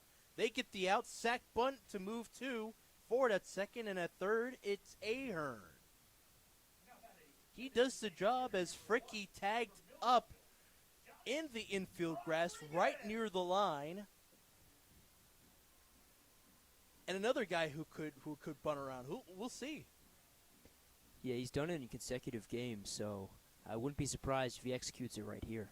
Yeah. Infield touching the grass right near Tofan. 1 out. On the doorstep are the Cropdusters of getting the second run on the board. Here's the pitch. Oh, it just stays foul. Oh. This Thunderbolts team on their toes here. Not a favorable count for Rodriguez. 0-1 is the count. The reliever Tofan trying to compose himself. 2 on and 1 out. And he delivers this one outside.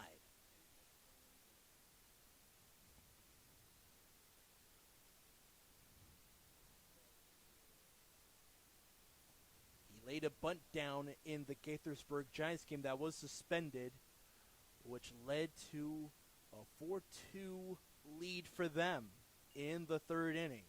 2-1 the count. Schmelzer having a quick look at Tofan. You probably wonder if that was miscommunication on the previous 2 pitches. The closest to the batter is Acosta. Ahern and Ford do not move up. Ahern, the most anxious base runner out of the 2. He's angling away from the bag at third. Ford does on this sequence. And Rodriguez is ready to go for the fourth offering, or the 5th offering, that is. And here it is. Angles into the netting.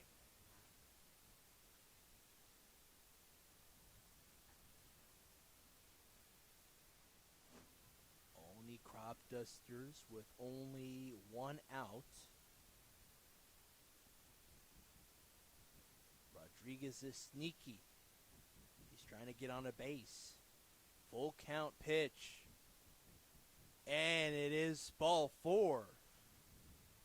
Go figure. After all the infielders move up into the infield grass, they got 3 on with the all-world infielder Gosden up. He was struck out in his 3rd plate appearance. Waddell having a quick word with Tofan.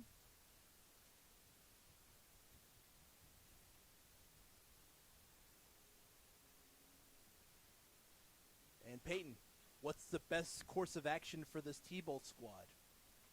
Yeah, it's just limiting the damage, right? Even if you allow 1 run here or even 2 runs, it's not the worst case scenario. Now, if you allow 4 or 5, then yes, that's an issue. But if you just allow 1 or 2 runs, it's not the worst thing in the world. I mean, the Cropdusters had the bases loaded, just 1 out. So just about limiting the damage right here. The base runners at first and second. It's Ford at second and Rodriguez at first. They got onto base on walks. And then a hit for Ahern.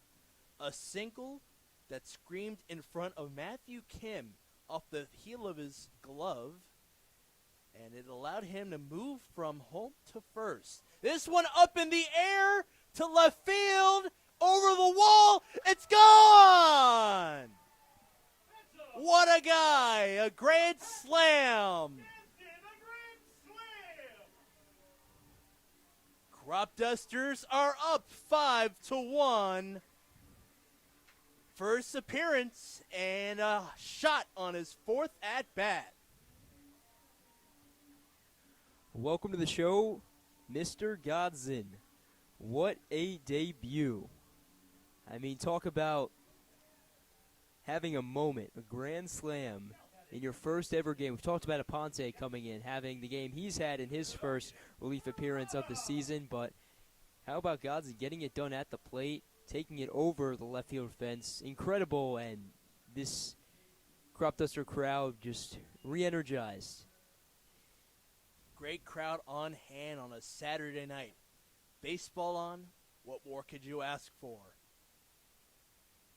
Barada looks through ball 1 outside and low. Tofan in relief of Bortner.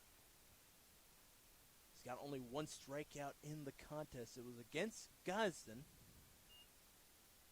But on the second time he sees him, he just sends it out of the ballpark. Beautiful shot. What more could you ask for on a day like this? Strike does come across for Logan Barada. Tofan got 1 out in this inning.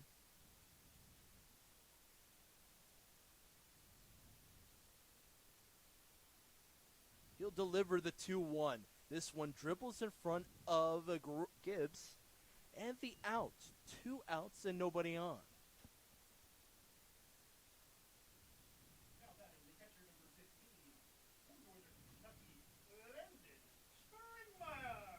Grain is the other out. A sac bunt to move up Ford and Ahern from first and second. They move to third and second, respectively. Springmeyer back up. Walked twice and struck out against Tofan, who's up there still with a breaking ball outside.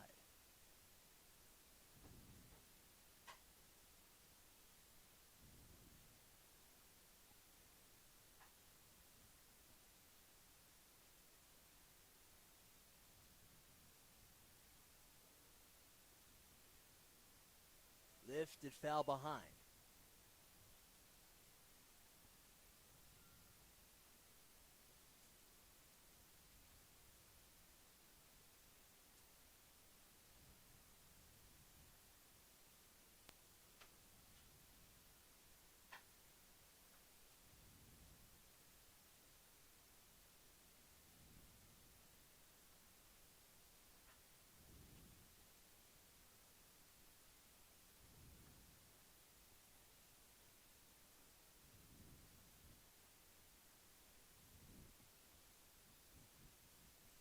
1-1 upstairs and foul for Springmeyer. Cropdusters have done their damage. A grand slam for Gosden and his fourth at-bat. It all happened here in the sixth inning. 1-2 on the way. Defensive swing. It's strike three. Outside of that, a great inning for the Cropdusters. They tack on 4. They're up by that much, going into the top of the 7th inning here in Olney.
Thanks for tuning in once more. We're here at First Responder Field, sponsored by Serpro Rockville Olney.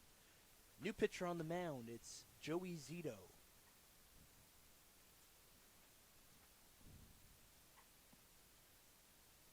A reliever coming back from a lengthy Tommy John surgery recovery. East Strasburg hand, relative of Barry Zito, delivers it.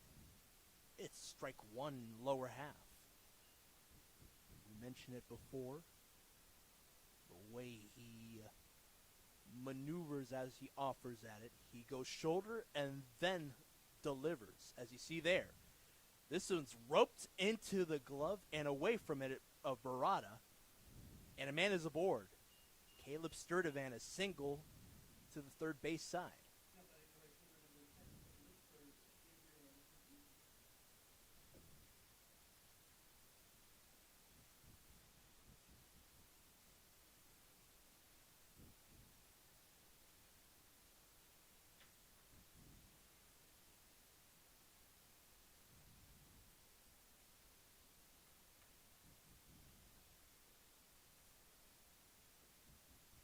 Breaking ball misses on the second batter he's facing in Pegues.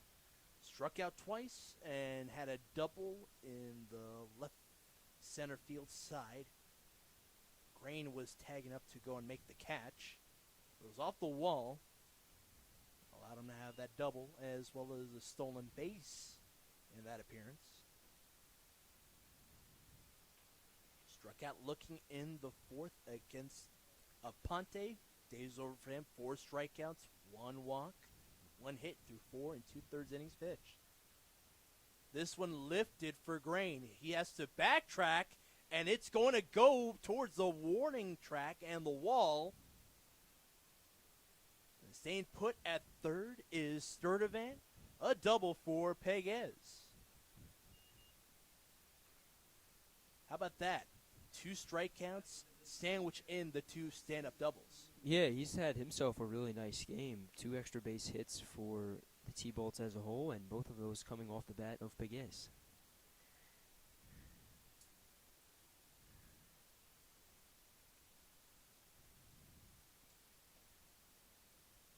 A single up the third base side for Sturdivant. He's at third. And no out, stand-up double to center field for Pegues. Zito with no outs. He does have good command and strike potential. We saw it early on. Cutney up at the plate with a favorable count to start things off. 1 ball, no strikes. He's got to walk in the first, stranded on base. One of 3 base runners there too. Call strike that time and an even count.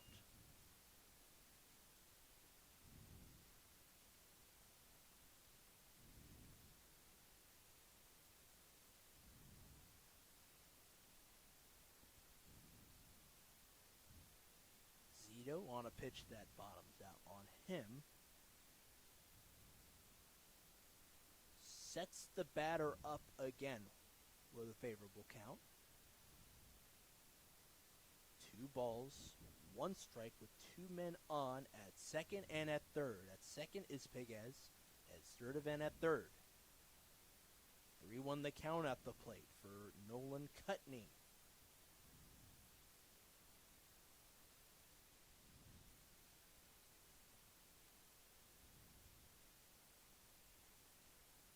Strike 2 delivered lower half. It's only a matter of how Joey Zito can battle through and have something stick at the zone. This previous pitch towards the lower half. And now to pay it off. Fly ball foul to the right.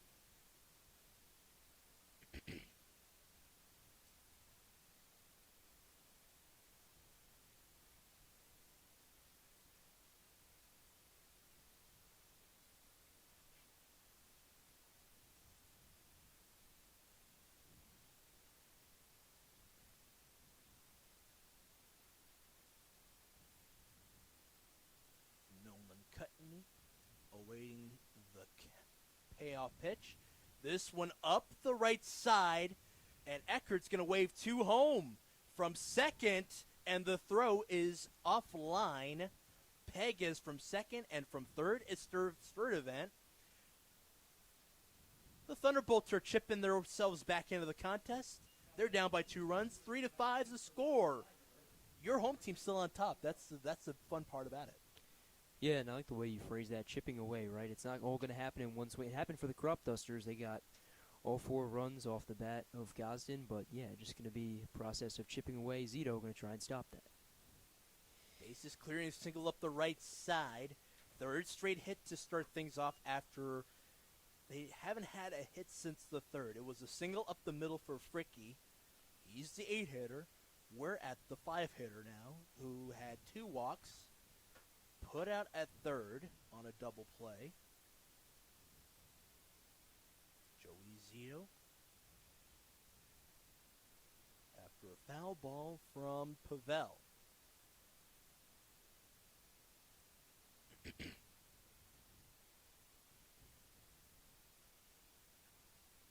And this one dribbles in front of Candelas. The throw and the turn. Oh, they don't get it. He was juggling at it, but Ahern still had his foot on the bag. But they do get the out on Cutney. Pavel is safe at first. 1 out.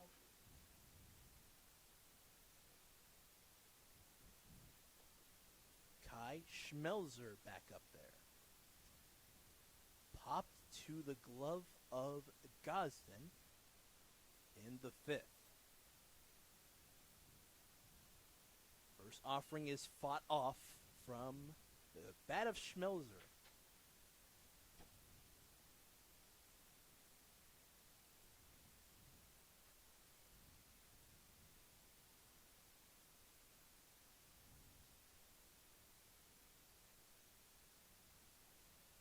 And the man is moving up from first to second, out number 2.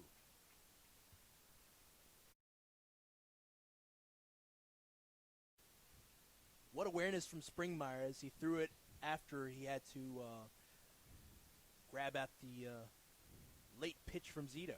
Yeah, such great awareness right there. Not many catchers going to have the quick thinking ability of Springmeyer, but he has it, and he gets that throw in at second with time to spare.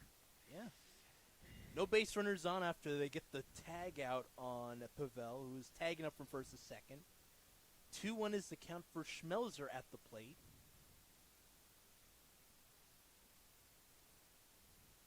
This one grazes the inner half. It stayed out of it. 3 balls, 1 strike, and a hitter's count.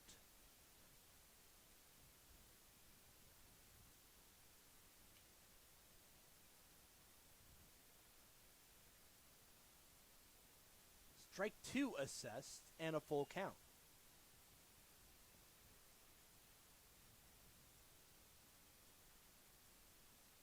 Zito, the left-hander, against the right-handed batter.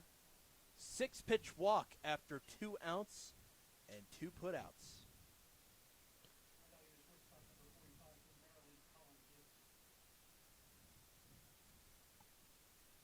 Now to Colin Gibbs, a hit by pitch, as well as an unearned run. In the second inning, that was, which broke the game for the Thunderbolts. He's back up there. 4th plate appearance for him. Joey Zito in relief of Aponte. Strike 1, lower half. And that's the part of the zone he's been working with early and often.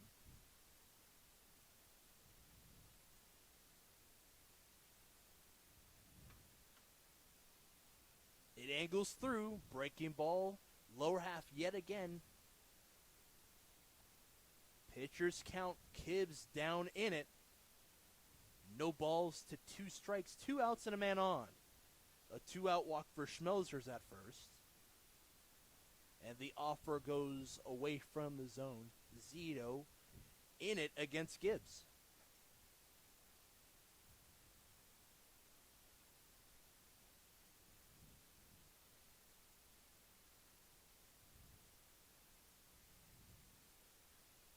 This one tagged up the middle, a line drive. A 2-out stand-up single for Gibbs, as both middle infielders Candelas and Gazdan were away from the bag. Yeah, great heads-up awareness right there from Gibbs. Sees the infield basically split in the middle and takes it right up the middle. And impressive considering he was down to his final strike. Way to extend the inning and a chance for a 2-out rally here for the T-Bolts. Connor Fricke has a single up the middle as well. It was in the 3rd. 2 hits for him. This one dropped towards the left side. And throwing it on over for Springmeyer. What a catch. He's able to glove it. 3 people on, 3 base runners on for the Thunderbolts in a hurry. They started off the inning with 3 consecutive hits. And now they've got 2 consecutive yet again. Single towards shallow left field. After single up the middle for Gibbs and a walk. Coach A.J. Rosenthal, the head skipper for Glen Elk High School, about 15 miles north of Olney, having a quick word.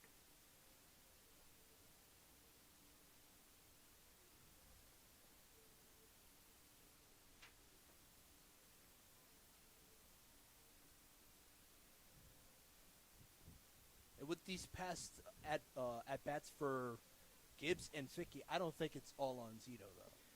No, it's not, and really the Cropdusters put in a tough spot here because when these relievers take the mound, they really have to expect to go longer than they would normally go because, you have a doubleheader tomorrow, and then you have a string of 8 games in 7 days, so it's just the constant baseball. You're not going to be able to use, your starters.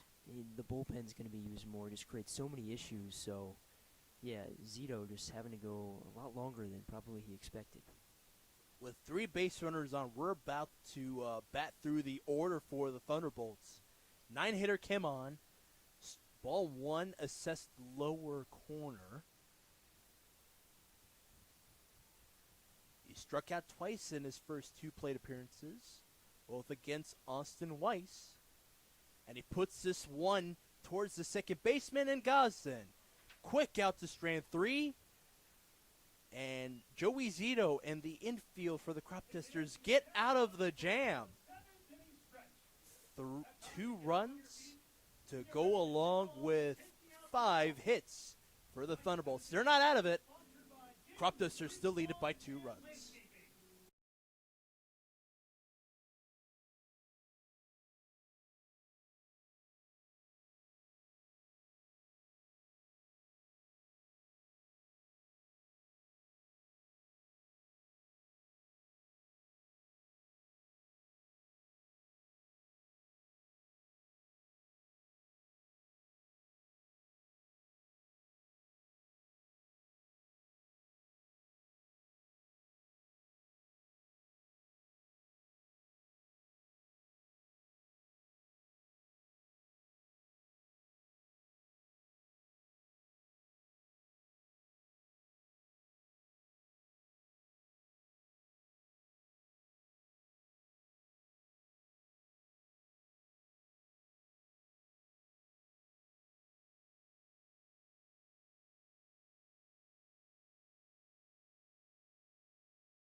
So glad to have you aboard with us here at First Responder Field, sponsored by Rockville, Serpro Rockville Olney. My name's Ali Ali, here with Peyton Yaus. Tofan, his day's over. Insert Wayne Hartrick after Tofan had 3 strikeouts and he gave up that grand slam. Ball 1 towards the starting hand, Ben Bullhouse, the 5-hitter. He'll lead things off with Candelas on deck with the 1-0 on the way. Oh, it just misses outside.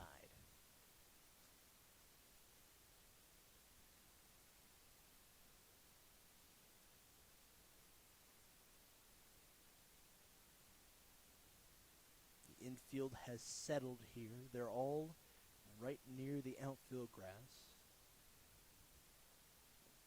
Then Bullhouse with a walk in the previous inning.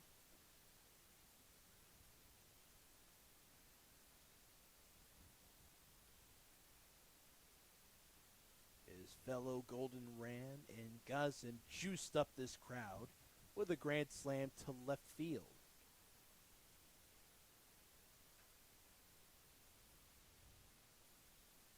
A called strike there. A 3-1 count at the plate. The leadoff man is trying to get on base. Doesn't have a hit so far. Does have a walk. He's going to tag this one foul, and the count will run full.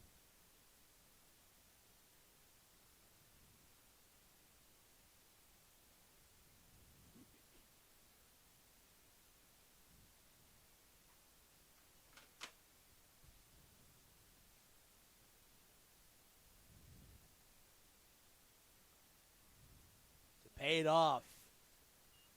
Strike 3 for Bullhouse. And it brings up Candelas. Fourth plate appearances, struck out twice, both against Zach Bortner.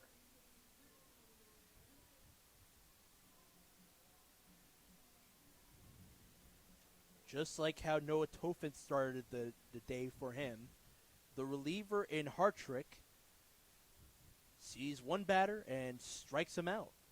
Now to Candelas. And he's looking to redo the favor. Yeah, Hartrick, a guy with good strikeout stuff, had 3 appearances this past season at Chicago with 2 or more strikeouts, so a guy who has good strikeout stuff. Yes, this one to third, and over it is Costa across the diamond, and strike, or out number 2, that is, put out at first for Candelas. Now batting the first baseman, number 34 from Lehigh, Ahern. Ahern's had a great day, though. It's been overshadowed by the grand slam from Gazin, but 2 consecutive hits in the 4th and in the 6th. One to the first base side, and the other one towards the sprawling Kim off the heel of his glove, that is. Swinging strike to start things off against the reliever Hartrick, the right-hander.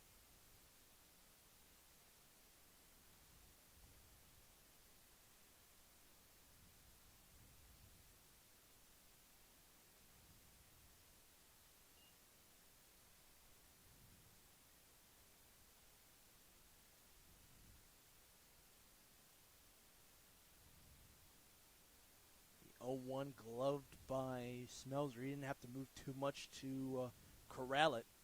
Here's the 1-1 with 2 outs and nobody on. Called strike 2. It's going towards the outer half. Against Ahern. 2 for 3. He's got a walk in the second. Cropdusters have 4 hits on the contest. That's 5, that is. 5 hits today.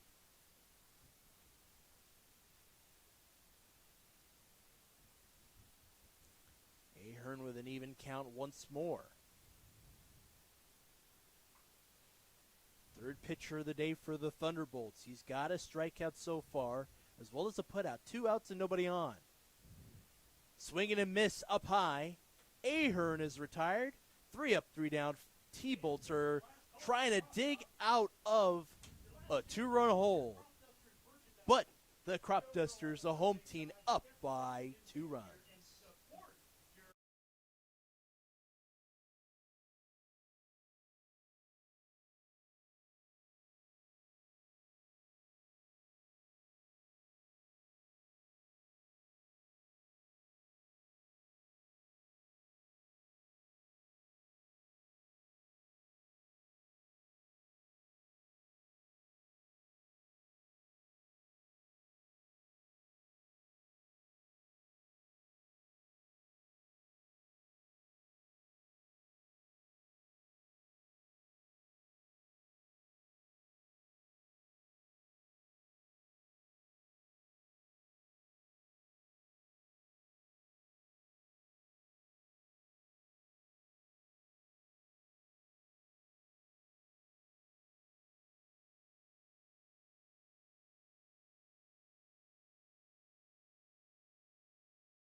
One inning of action is all she wrote for Joey Zito.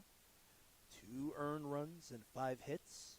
It brings up Ben Berger, a local boy from Olney. Sherwood alumnus. Frostburg State Bearcat. First offering of the day misses outside. And we can't wait to see what the local boy does. Yeah, in 3 seasons at Frostburg State, he's pitched to a 4.35 ERA. He's done that in 11 appearances, so hasn't gotten a ton of run, but excited to see what he can do, especially as he comes in this 8th inning. Cropdusters up, chance for him to kind of slam the door on these Thunderbolts. 3 out of the 4 pitchers that have been rolled against the Thunderbolts have been left-handers. Berger's no different. 2-0 count and pitch. He does pump through strike.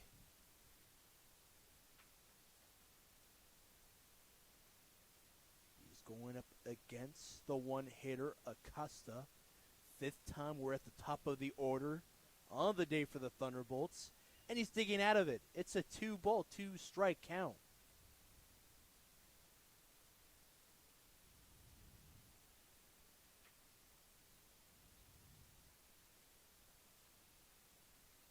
Last time he played was against the Thunderbolts in that 25-1 win. He allowed that 2-run shot. And this one put back over for Candelas. Out 1.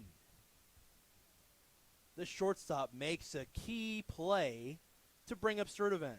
One out so far. What a throw from Candelas. He makes it look a lot easier, and it is. Takes an unlucky bounce, but he's still able to gather himself, compose himself, and just a frozen rope over to first.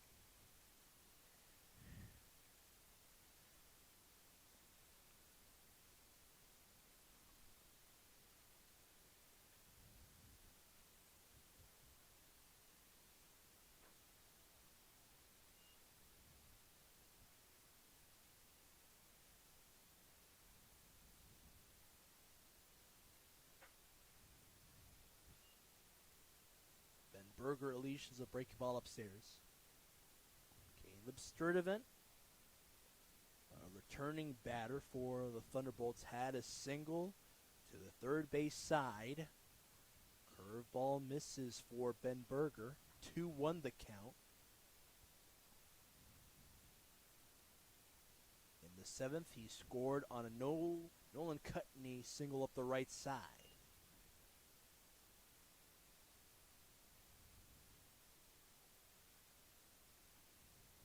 Against Acosta, Ben Berger got himself back out of a 0-2 hole.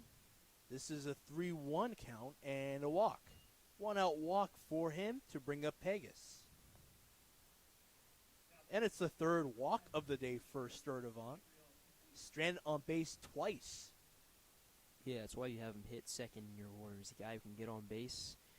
Even if the bat isn't there, he's got great plate vision, and like you said, he's been on base multiple times via the walk this evening. So, kind of justifying that 2-hole spot. This all in the top of the 8th. Thunderbolts in the previous frame had a 2-run, 5-hit inning. Left 3 on, similar to how they started off the first and the second inning. Ben Berger with a man on. The 1-0 pitch. Lower half, but outside of the zone. Pegas with a stand-up double towards the center field side.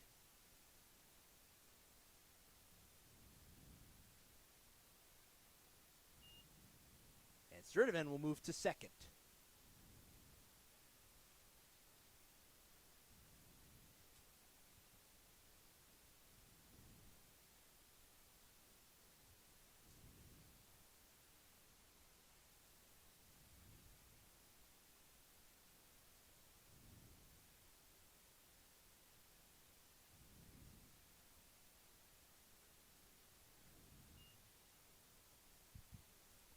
Pitch from Ben Berger. Call strike 1. After a wild pitch that moved Sturdivant from first to second. Peg is up. And He'll move aboard to first. 2 men on, 1 out. A put out from the shortstop, Candelas, over to Ahern. Actually, 2 walks. Rosenthal with a quick word. Second mound visit for the Cropdusters. It's just a matter of how Ben settles in. He's been doing really great, though, so far. Battling back after adversity with the first batter he's faced. See how he does after that. Yeah, first ball he put in play, he kept on the ground, which is exactly what you want from a relief pitcher. He's gotten just unfortunate break the past 2 with missing outside, resulting in back-to-back walks. So, yeah, difficult position he's in, especially with the Cropdusters not wanting to use their bullpen too much. Rosenthal will head off. Meeting's over.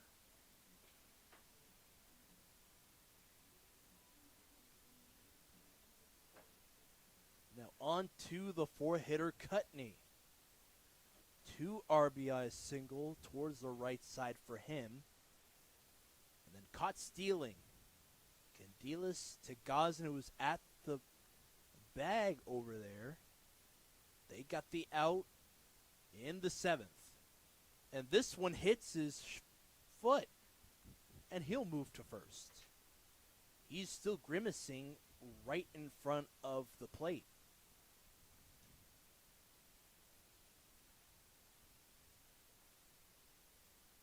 Seems like he's good. Hunter jogging on over to see how he is, as well as Cropdusters athletic staff.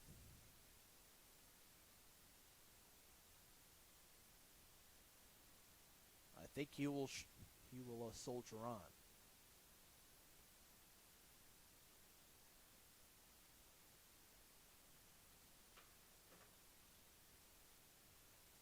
Beville waiting as Cutney still making his way over to first. Leader now coming up to Berger. This is a slow walk. 3 men on and 1 out so far. Day's over. Good on Ben Berger. Good outing for him. 1 out so far. We'll step aside.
Welcome back to First Responder Field, sponsored by Surfer Rockville Olney. Day's over for Ben Berger. He gives way for the fifth pitcher on the day. Ground ball shuffled on across, and the throw not in time. The fourth run does come across. Stirred event from third to home. Pegas at third. And at first is Pavel. Safe at first. It all makes sense after we see the scoreboard. They were down by 2 runs, now down by a run. 4-5 is the score. Schmelz are up.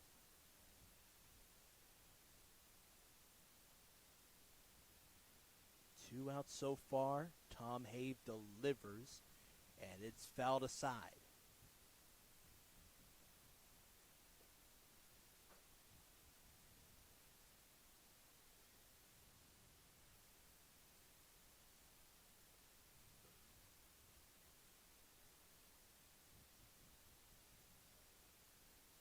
And another foul ball again for Schmelzer. 5th plate appearance. Walked and stranded aboard. One of 3 players stranded on. You got 2 up and 2 out. Tom Have to deliver the 0-2 breaking ball. Misses. Peyton, you're in disbelief. Yeah, I'll keep my thoughts to myself, but Here's the 1-2. Punch out at the plate to strand 2. Cropdusters get out of another jam. Tom Have in relief pumps through 1. And the Cropdusters still lead it by a slim margin. 1 run. 5-4 is the score.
Bottom of the 8 after what turned out to be a nearly scary top of the frame. We saw 2 walks and a hit by pitch, which allowed a base runner to score from third, and it was Sturdivant. So we'll go into the bottom of it now. Ben Ford leading things off with a foul ball beside. 1 for 3, scored on in the 6th on a grand slam from Gosden. What's turned out to be a tight game in the North, Peyton. yeah, and if you're the Cropdusters, the biggest inning so far right here, you need to at least get on 1 or 2 more insurance runs. We've seen the T-Bolts offense come alive in the past few innings, so to give Tom Have some run support would be huge right here. Ben Ford evens it up after a pitch inside. It's Hartrick still up there. Even-handed pitch from him. Called strike 2. This one upper half.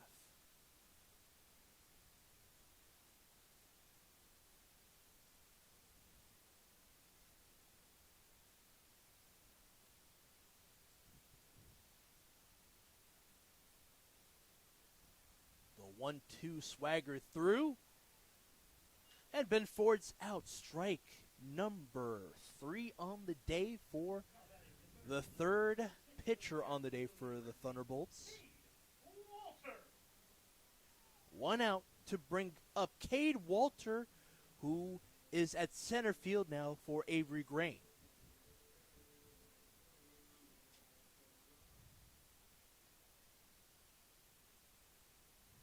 We don't see Walter too often this low in the order. He's usually either the 1-hitter, the 5-hitter.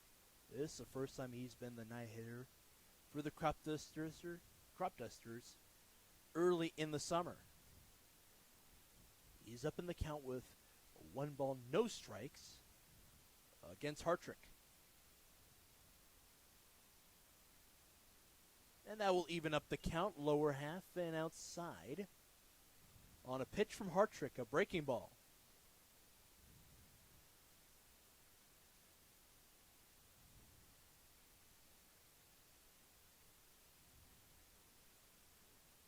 Walter does not offer at the 1-1.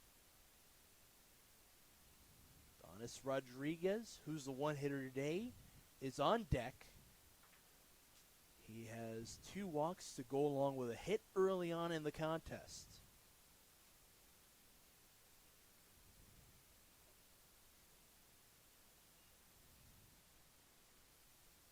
Schmelzer having a quick look at his face. 3-1 the count for Walter in his first plate appearance. In for Grain, who struck out in the 4th, put out in the 3rd. Sack bunt to move up Ahern and Ford in the 6th. After that, a grand slam from Gosden, which broke open the game. 5-1 was the score then. Now it's been 4-5. And Walter's aboard. 1 out walk sends him on. And brings up Rodriguez. Now batting the designated hitter, number 1 for Millersville, Donis Rodriguez.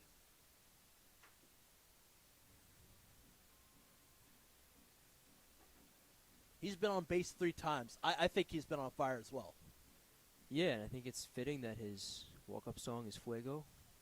It's only fitting, is it not? Yeah. And he waves and misses on the first offering.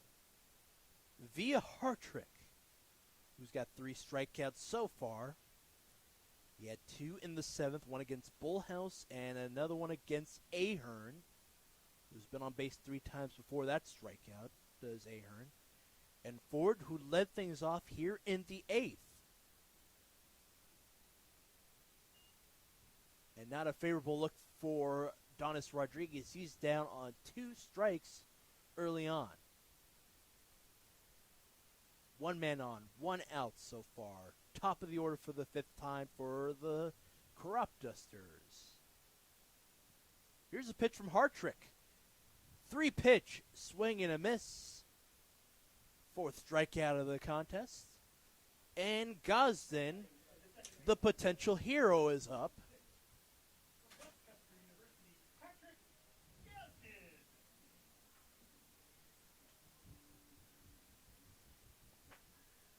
He grounded out into a double play early in the 1st. Outside of that, the grand slam and the walk.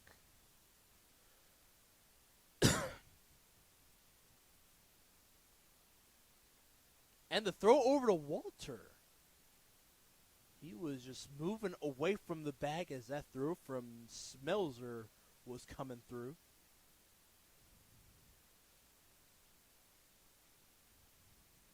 Walter at first, Gosden with a 1-0 count. Barada waiting patiently to join the Jacksonville Dolphin. Second time they look his way. And Safe at first is Walter, who was the 9-hitter in this inning.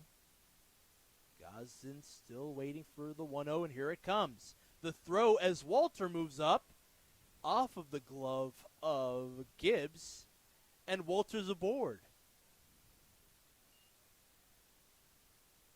Ball number 2 at the plate. Stolen base for Walter on his first plate appearance and appearance on the day.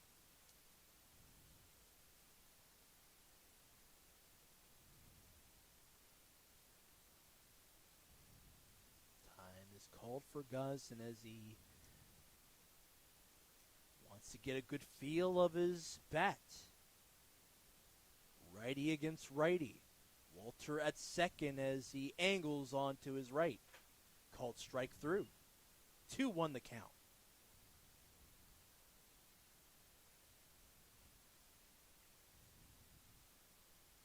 Sun just setting here at the site of OBGC Park off of Olney Laytonsville Road, Central Maryland, northern Montgomery County. And that will even up the count. 2 called strikes to Gosden. A man on and 2 outs.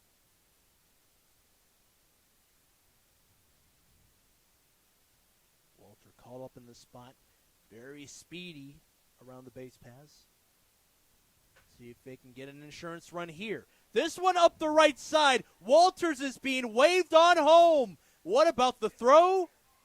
It's not even being attempted. And Walter is the 6th run. The Cropdusters up by 2.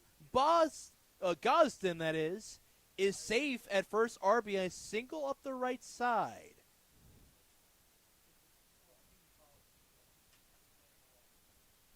So we're going to have a discussion here. The throw hit the first base umpire in the back of the leg. That throw, the one that was attempting to catch Walter out at home. So, a possible interference call. We'll wait to see what the ruling is. But definitely an unorthodox situation nonetheless.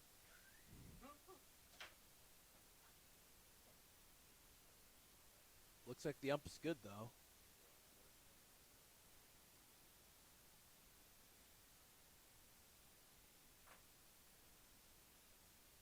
For the time being, Walter is not back up there, and a man is at first.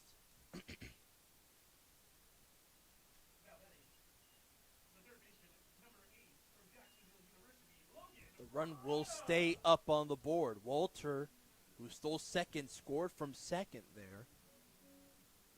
They got that insurance run, do the Cropdusters. Barada, the 3-hitter up. Springmeyer awaits on deck. 1 man on, 2 outs.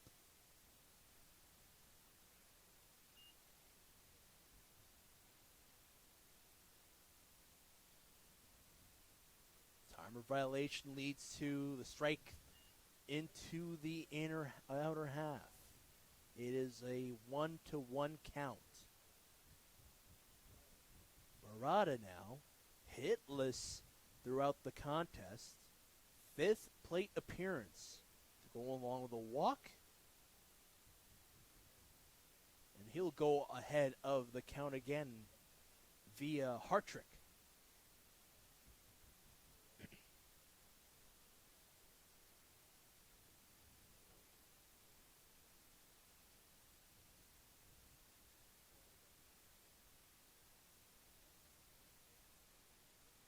Great frame. Strike 2 pump through from Hartrick.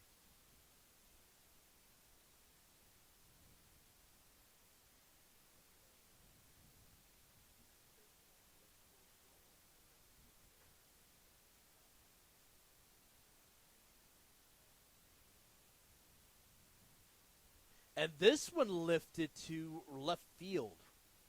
What a great play there from Pavel. Cropdusters tack on another run. Speedy base runner and Walter made it happen. And it's Gosden who bats him through.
Welcome back to First Responder Field, sponsored by Serpro Rockville Olney. Defensive swing for Colin Gibbs, the 7-hitter. He'll lead things off against Brennan Tomhave. Will record his first strikeout in relief of Ben Berger in the 8th. The Cropdusters got their insurance run. Up the middle this time for the 7-hitter Gibbs. That's the second time he's tagged it up the middle. Yeah, Tom Have facing the bottom third of this T-Bolts order, but they've certainly had productive at-bats. Gibbs with multiple singles on the night, as well as Connor Fricky, the man up to bat now. So definitely not a free pass home, if you will. Fricky's had an awesome day. He's going to look through strike one. Brennan Tomhave has the mound. He's looking very sharp out there. Illinois Wesleyan hand. Trying to get the out on Fricky. And this one's dribbled in front of the baseman. And the throw, the double blaze in time. 2 outs in a hurry. 4-6-3 double play to bring up Kim. Yeah, you said it. 2 outs in a hurry. Great job from Tom Have. Keeps the ball on the ground, and even better job from the defense behind him in turn 2. They've done it a number of times this season. Beautiful execution right there. And now Thunderbolts down to their final out. Cropdusters, a chance to make it 2 straight wins. And how about this? Tom Have, he's got a strikeout. He's looking to deal it against Kim, who fouls it off the plate. He's been struck out twice, put out at first after he grounded to second in the 7th, and he flew it out to left field. 0-1 from Tom Have. Fouled once more. To shut the door on the Thunderbolts, you're going to have to get that crucial out on the 9-hitter.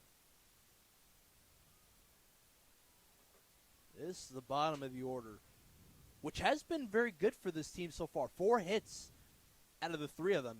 Gibbs, Fricky, and Kim. 3 for Fricky, 1 for Gibbs, and none for this current batter in Kim with a 1-2 count.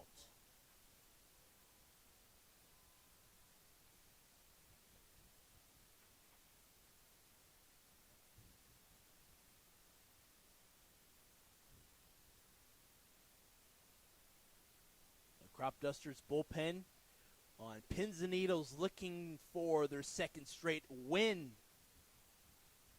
in 2026. They get called strike 3.